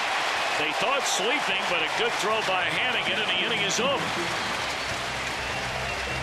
So the Reds bat in the bottom of the 7th inning, trailing by 2.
4 view-level tickets for Reds hats. Well, what a great deal that is. Fireworks after the game on Friday night. Scott Rowland Rawlings Gold Glove Award replica on Saturday. And kids binoculars giveaway on Sunday, May the 27th. So a great weekend of baseball giveaways and fun. It's not been fun for the Reds tonight against the margin. They're trying to change that right here and right now. They're only down 2. I mean, it feels like they've just been, really never in the game. With only a couple of base hits, one of them an infield roller. But the bottom line is they're that proverbial bloop and a blast away from tying this game.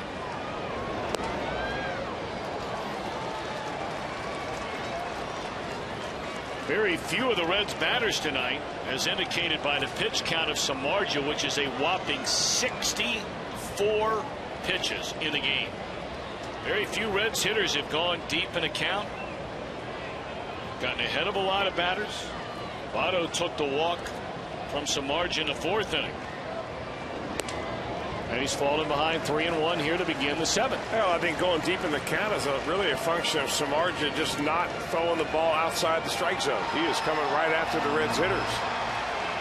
And he's got the kind of stuff that you really don't feel comfortable when you have 2 strikes on you. He'll put you away with that slider or that splitter. And on a 3-1 count, Votto looking for a fastball, and Samardzija simply throws it right by him. That's how good his stuff is tonight.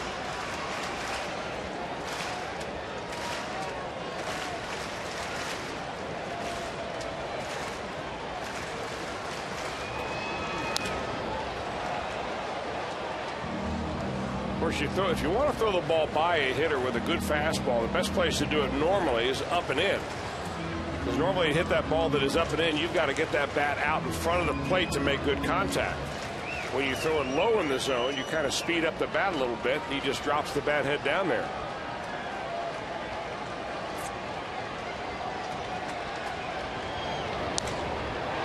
Line into left field and caught by Soriano.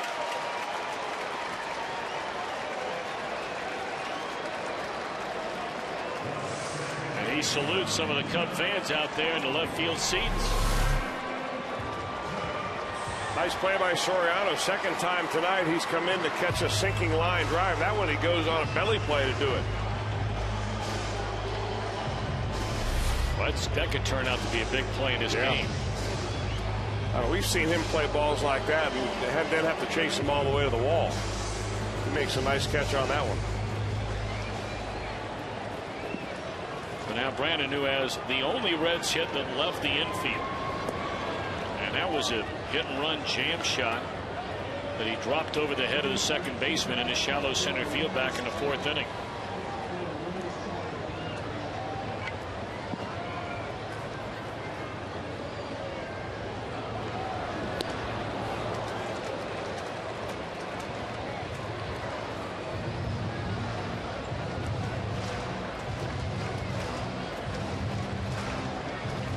Understand Roy Halladay has given up a 6-0 lead to Atlanta. Brian McCann just hit a grand slam for the Braves, and they're tied at 6. Boy, that's rare. Of course, Halladay's last start had 1 bad inning against these Cubs, and Chicago made it stand up. They beat him.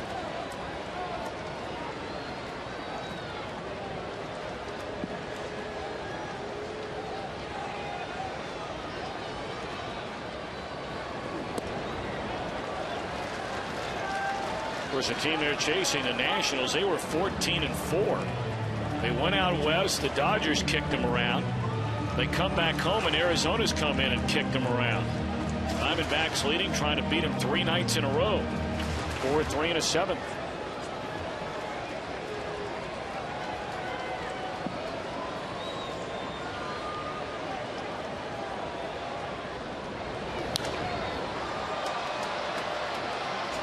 Pitch, Tardy on a fastball, and LaHair tried to go in the stands and get it.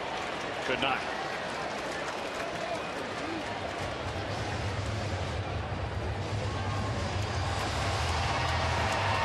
I guess a little bit of a surprise in a 3-1 lead.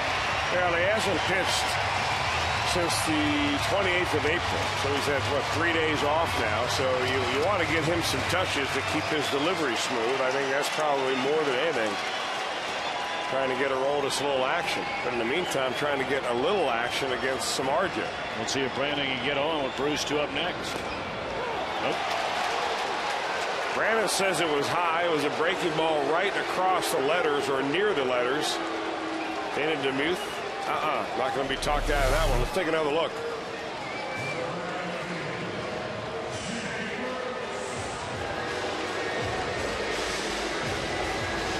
Remember that I think Brandon's got an argument there. The halfway point between the shoulders and the belt. That defines the upper end of the strike zone.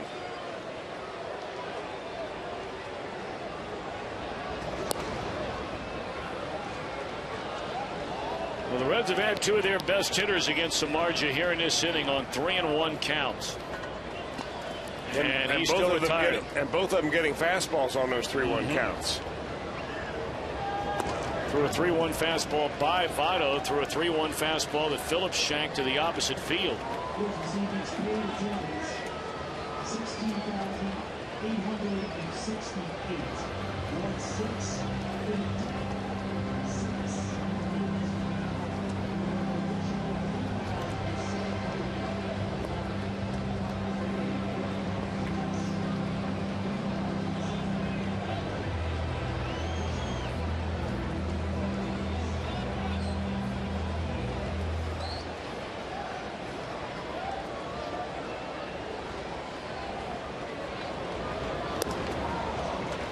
There's a 2-0 fastball by Samardzija again.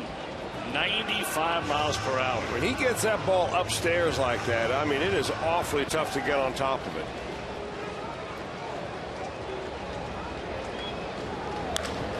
That ball is crushed into left center field, and it's up against the wall. Bruce making a bid tonight to homer in 5 consecutive games.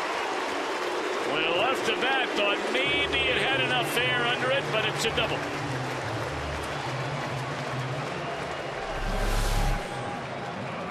He gets the ball down just a little bit, a hair below the waistline right there with the fastball, and Jay Bruce just takes it the other way. Boy, his swing is looking good. Jay Bruce is safe and secure at second base. New York play. See, I've been waiting for you all year long. It's the first time you were going to do it. Well, you didn't wait long enough. Because the other times I did it, you weren't delivering. I remember now. You're there for me. You're working with a cowboy. You might be right on that. So maybe I owe you an apology. No, you don't. Here's Scotty rolling.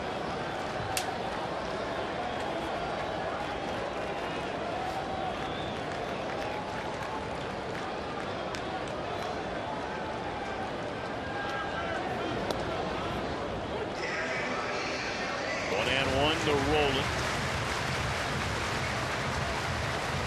who has a couple of home runs, so he came in back-to-back games, and 8 runs batted in. And he really ate him up with a fastball that ran right in on his hands last time. That first pitch there was a cutter. So Roland sees it at 91. He hasn't seen the explosiveness of the fastball since he was up in the 5th.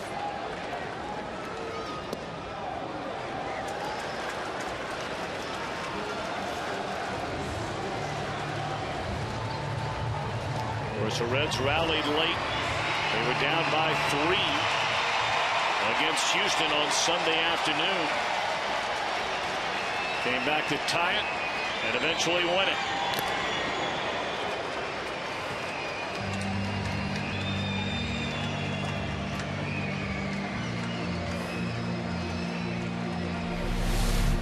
Giovanni Soto has his mask just torn right off with this pitch. Or you can see why catchers abuse, possible concussions. That wasn't even a direct hit.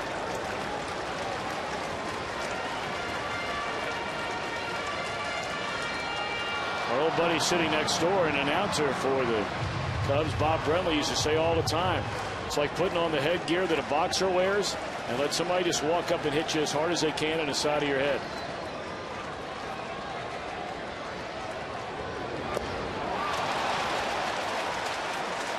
We go to the 8th, 3-1 Chicago.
In the top 10 for all selected pediatric specialties for best children's hospitals in U.S. News and World Report.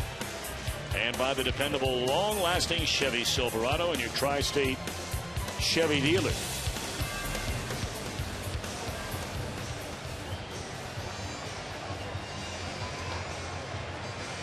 Well, not much to get excited about for Reds fans so far here tonight. They still have a couple of cracks at them. One area where the Cubs have really struggled is in that closer's role. Carlos Marmol, of course, is their closer. They don't have Kerry Wood right now. He's on the disabled list. They've used James Russell down there as a primary left-handed setup man.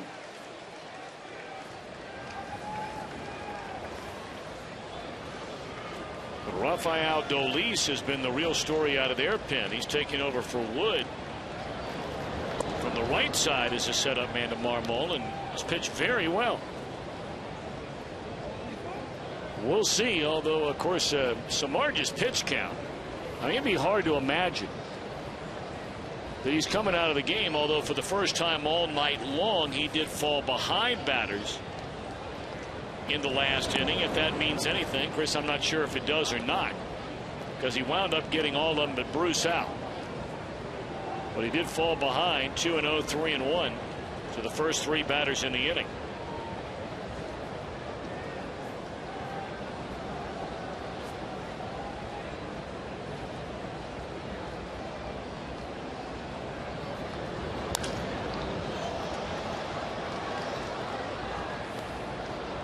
Wonder what the odds would be of the cleanup hitter leading off 4 innings of a game.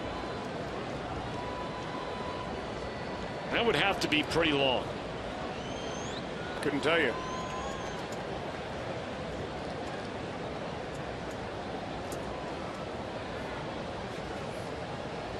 Especially when you consider that the number 3 hole batter on your team is generally the best hitter on the team.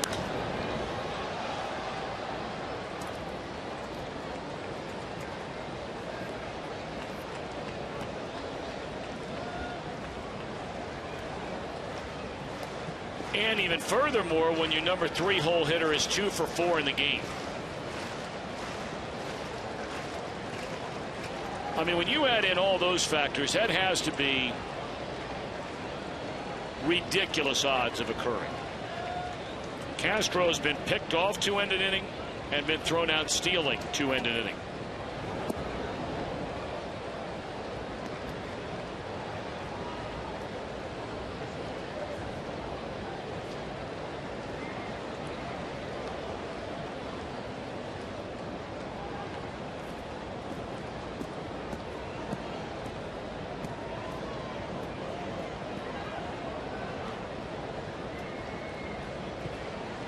3-2 on LaHare.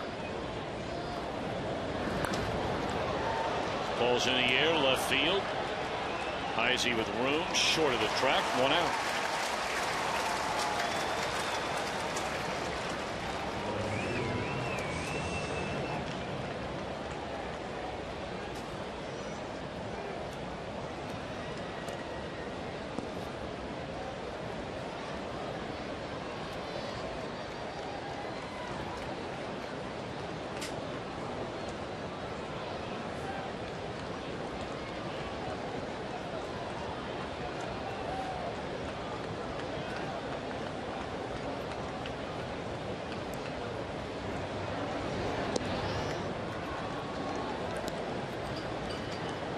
Soriano 2 out of 3, singled in the second inning, struck out in the fourth, singled and scored on the 2-out single by Giovanni Soto in the 6th inning. We thought at the time that might turn out to be a very big run. And not only that, Soriano has made 2 excellent plays in the outfield. Tomahawks this one deep in the left, and Heisey, before bumping into the wall, chases it down.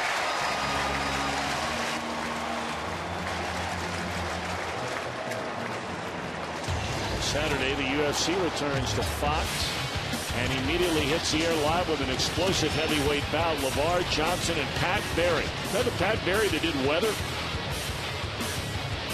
UFC Fight Night on Fox is live from East Rutherford, New Jersey, Saturday at 8 o'clock Eastern. Got himself in good shape if it is. Well, you're not lying.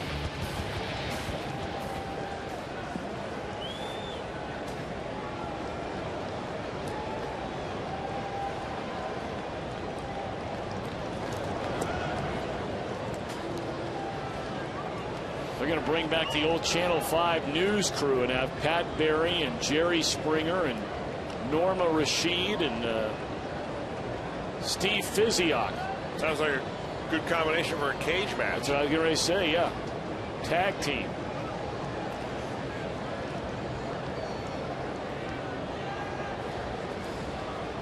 Why not know the count?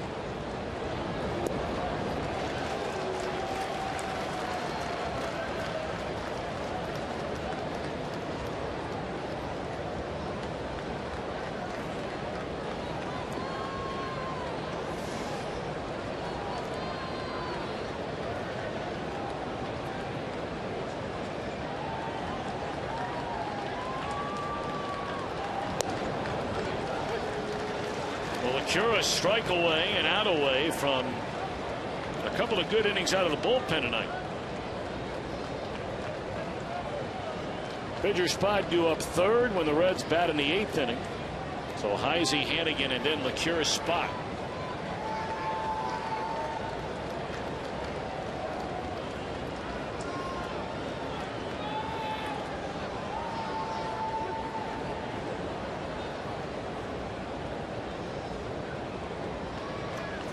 Sam thought about it, didn't like it, steps off the rubber and said, no, let's try this again.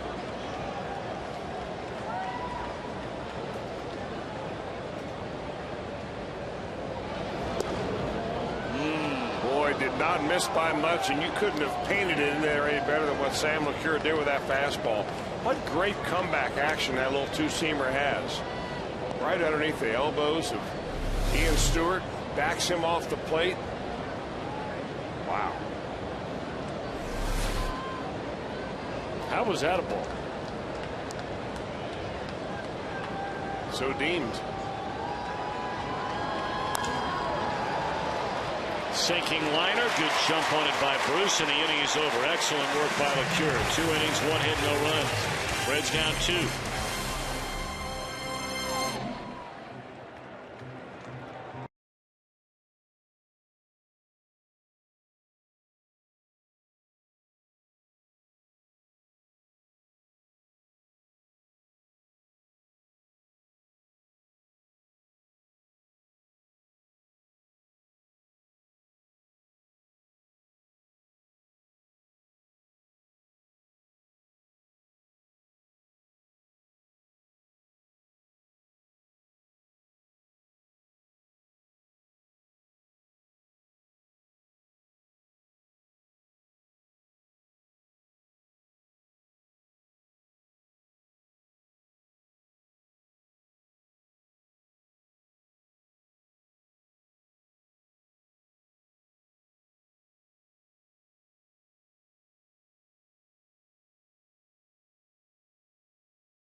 as well. You're not kidding about that. We talked about his fastball at the very beginning of the ball game, and his slider and his splitter.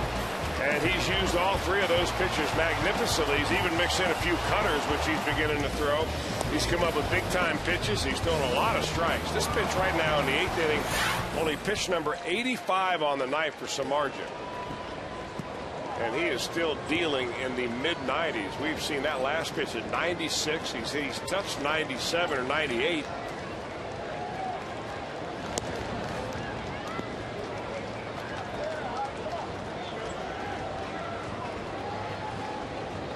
Boy, he's got a good-looking delivery, too.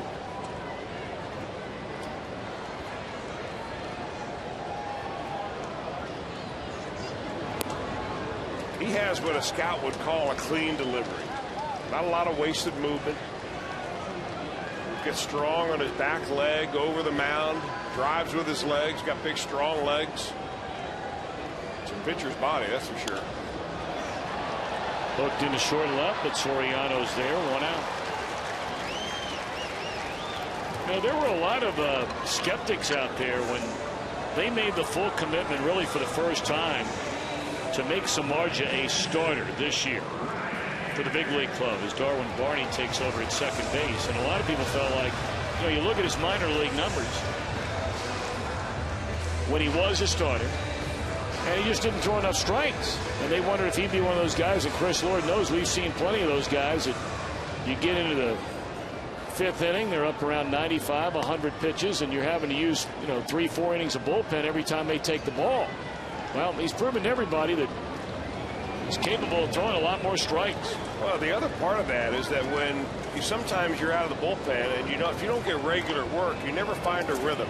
You're never able to work on your stuff, because when you warm up, the next thing you know, you're in the ball game. As a starter, you get to work with your pitching coach down there. In this case, it's Chris Bosio. He's done a great job with him. That ball is stung the other way by Hannigan. But De Jesus tracks it down. So it comes to play good defense here tonight. Yeah, they have. The Reds have not hit all that many hard hit balls, but those that have been hit. Nice diving catch last inning by Alfonso Soriano, left field. That running catch in the gap. Arroyo hit a ball hard, and Bruce hit a ball hard. So now Todd Frazier comes up to bat for Sam LeCure. Reds beginning to run out of outs here in the bottom of the 8th inning. 2 down and nobody on. Ball 1 high.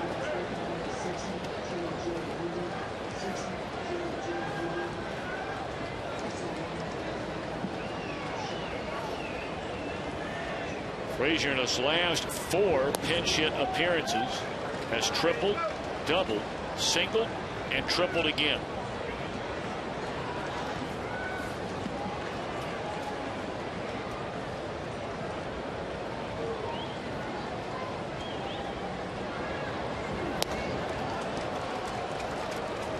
You know, when he gets that ball up above the waist, that fastball, you see the swing and misses are really the batter swinging underneath the ball. His ball is just not sinking as much as it appears it would.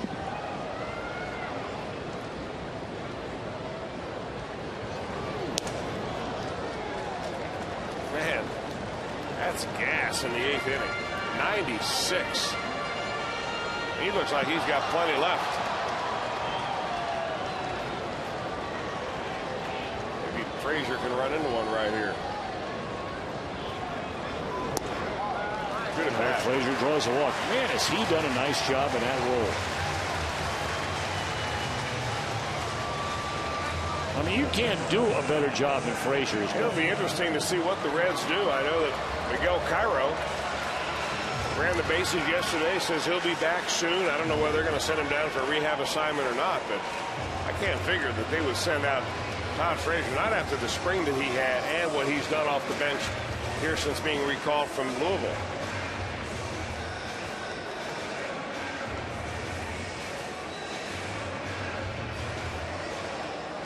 They'll swing him out there. That is not a checkup from the neck up. That's going to be a pitching change. Yeah, they're not going to let this young man lose a game. We talked about Solis is the man who's taken over for Kerry Wood. Naturally, a number of Cub fans here tonight. And give Samardzija a nice round of applause, and he deserves it. He pitched a great game here tonight. And you just see the makeup. He's not a guy walking around with a lot of smiles. He's upset with himself. He wanted to finish his 8th inning.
Samardzija leaves after 7 2/3 brilliant innings. He's only allowed 1 run.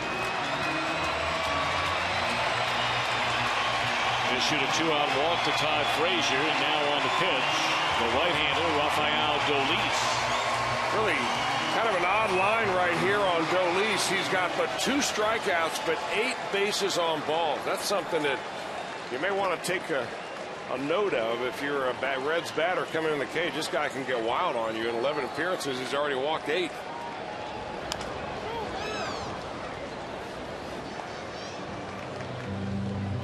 Signed when he was 18 years old from La Romana, Dominican Republic. Now he resides in Johnny Cueto's town, San Pedro.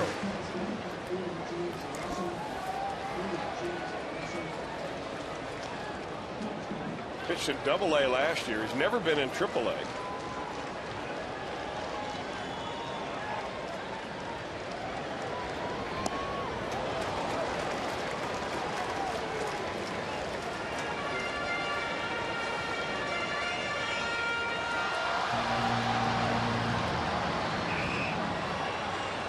That gun right? Is this kid really throwing 97?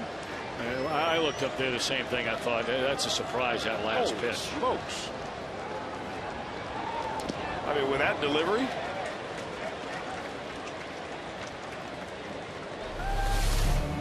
That's kind of a all-arm delivery right there, but man, oh man.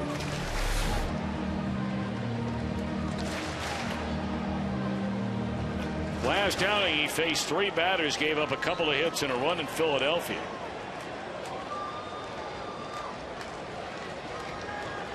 0-2 on Zach Kozak. Drops a breaking ball on him, and good night, Irene. Reds batters have struck out 8 times in the game tonight.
run by Ian Stewart.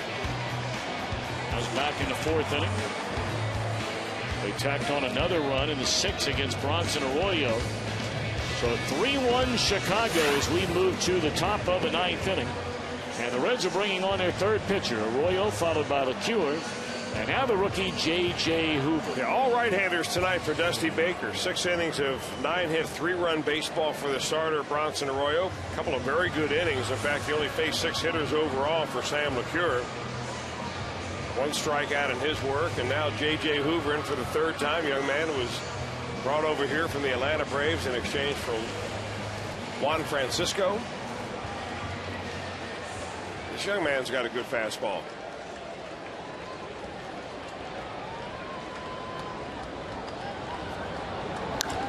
Darwin Barney, first pitch swinging.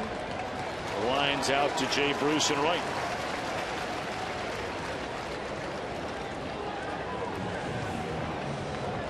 Take a peek ahead of the bottom of the 9th. Reds have 2, 3, and 4 in the order, and that'll be unquestionably, well, I shouldn't say unquestionably, Solis had a save in Philadelphia over the 4-game weekend series. Are you making a change if you're Dale Swain? I have not seen Carlos Marmol this year. Oh, I mean, I can look at the numbers. Oh, you know what he can do, though. And you know what he's done.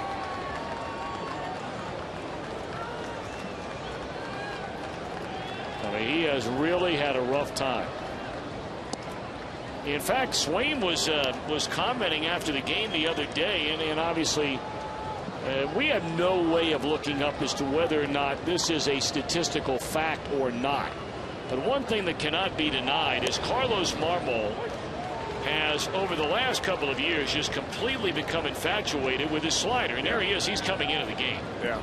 I mean, you know, he starts to resemble the former Astros right-hander, Larry Anderson, more and more. He was nicknamed the human slider. But Swain was asked the other day, after Marmol struggled again, about throwing fastballs. And Swain made the comment that Marmol has thrown 62 fastballs this season. Nice play by Rowan. There are 2 outs in the inning. He said Marmol this year has thrown 62 fastballs, and only on 1 of those has allowed a base hit. So he believes Marmol should start using the fastball more than he has. We'll see in the 9th inning tonight.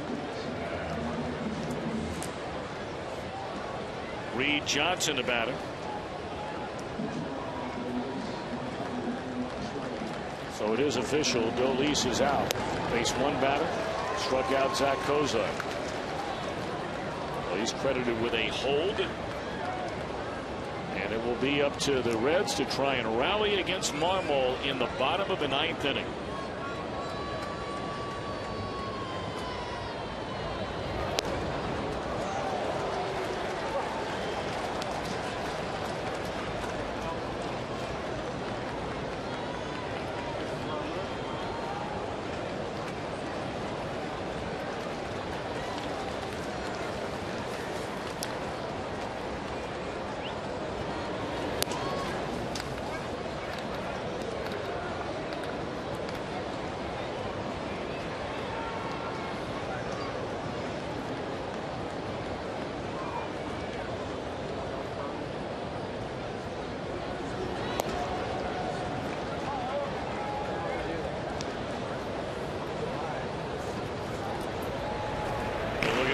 Losses this year.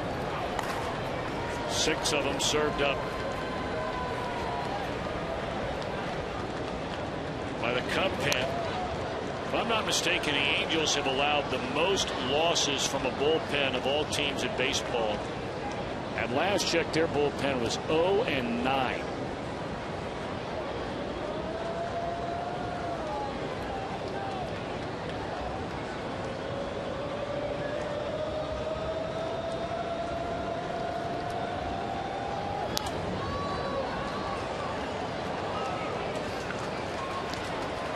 The Cubs are just destroying the Pirates. They're in the bottom of the third inning at Busch Stadium. It is 12-1 St. Louis.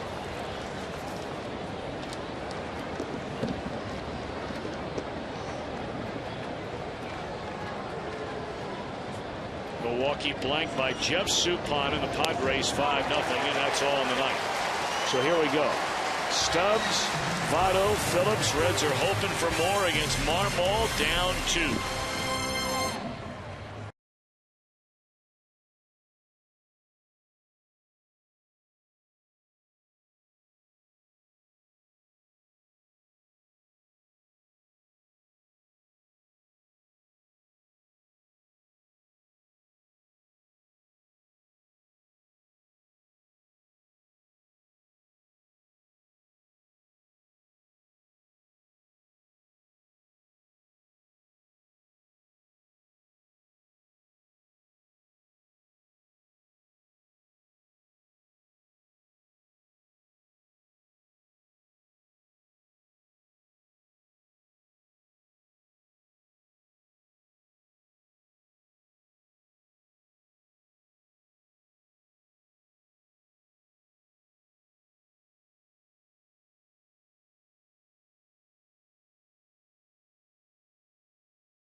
Brought to you by Miller Lite. This date, who could forget?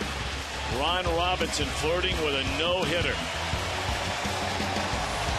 as well as a perfect game into the ninth inning with 1 out.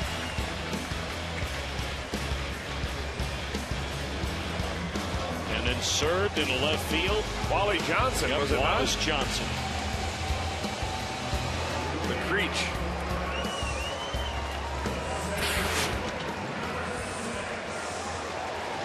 Rally caps are out. Marmol has not saved a game since the 8th of April. And he's only had one opportunity. Actually, that was on April the 24th against the Cardinals. Blew that one by giving up a run in a third of an inning. The last time out, he pitched 1 inning and walked 3. So you can see more walks and strikeouts, 9-6 in that category. This guy can get wild.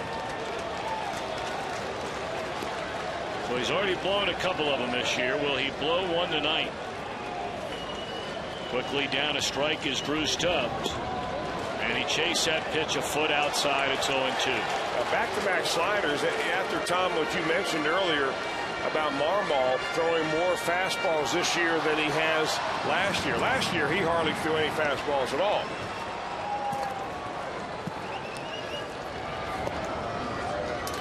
I mean, you and I have joked around about it, and how much really we've joked about it, I don't know.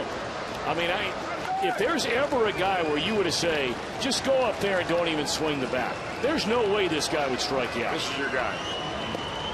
There's no way. We've watched him pitch long enough now where he would have a very hard time throwing 3 strikes before he would throw 4 balls. I mean, look at the count already. Stubbs has already swung at a ball.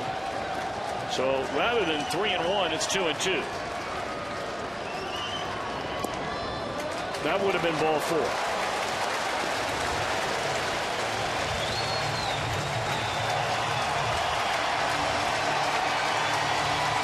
I mean, this guy will give you a chance to beat him. He's very tough to hit. There's no denying that.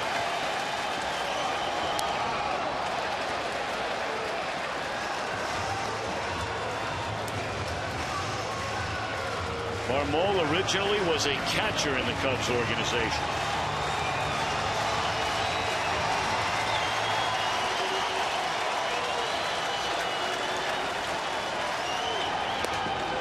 Oh, wow. front door at him with a slider. Stubbs thought it was inside, froze him because that ball was coming right in on him, and did a catch the inside corner. Boy, what a frame job by Giovanni Soto. I think he sold Dana DeMuth that pitch.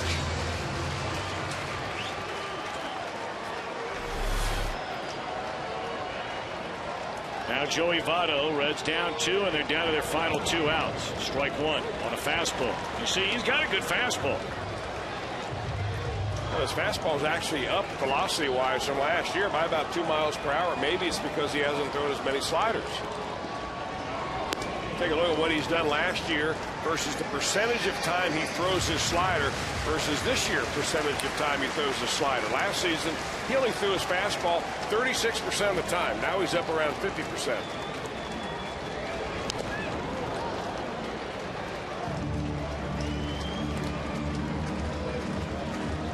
That's a major difference. It is. And, you know, a major league starting pitcher usually averages somewhere between 57 and 65% fastballs. If you got a slider like Carlos Marmol, no wonder the guy fell in love with it. I mean, it's one of the best around.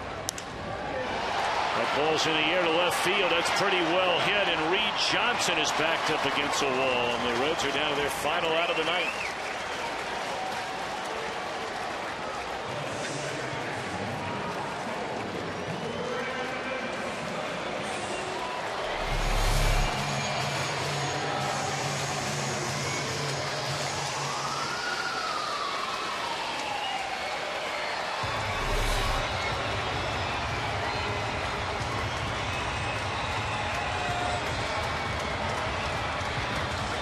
Such a huge difference in an inning. Against a closer who's been scuffling, getting that first guy on.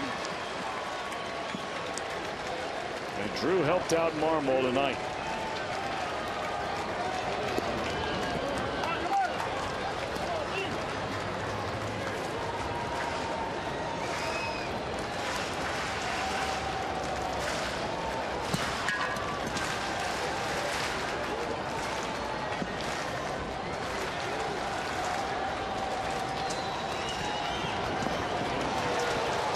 That slider swung on and missed by Phillips, who's 1 for 3 in the game.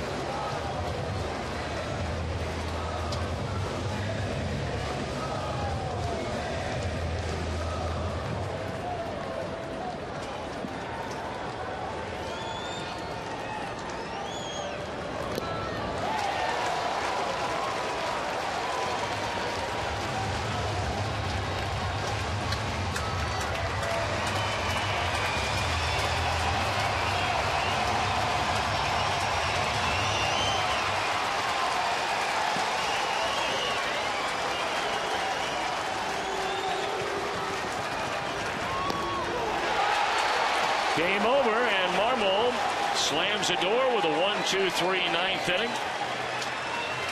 Cubs pitching tonight struck out 10 Reds batters. And most of the damage, of course, done by Jeff Samardzija. What an outing for him. He goes to 3-1 on the year. Bronson Arroyo allowed just 3 runs in 6 innings, but he picks up the loss, and Marmol, his second save of the season in 4 tries, and his first since the 8th of April. Samardzija now back-to-back just outstanding outings for Dale Swaim and the Chicago Cubs. 14 innings of 1-run baseball. This young man, all of a sudden at age 27, has blossomed into what could potentially be one of the best right-handed pitchers in this league. I mean, he was throwing hard, ball moving all over the place, great slider, great split finger pitch. Yeah, the Reds in control all night long. All night long. 3-1 the final. And Reds live on the other side of this commercial break. You're watching Reds baseball on Fox Sports Ohio.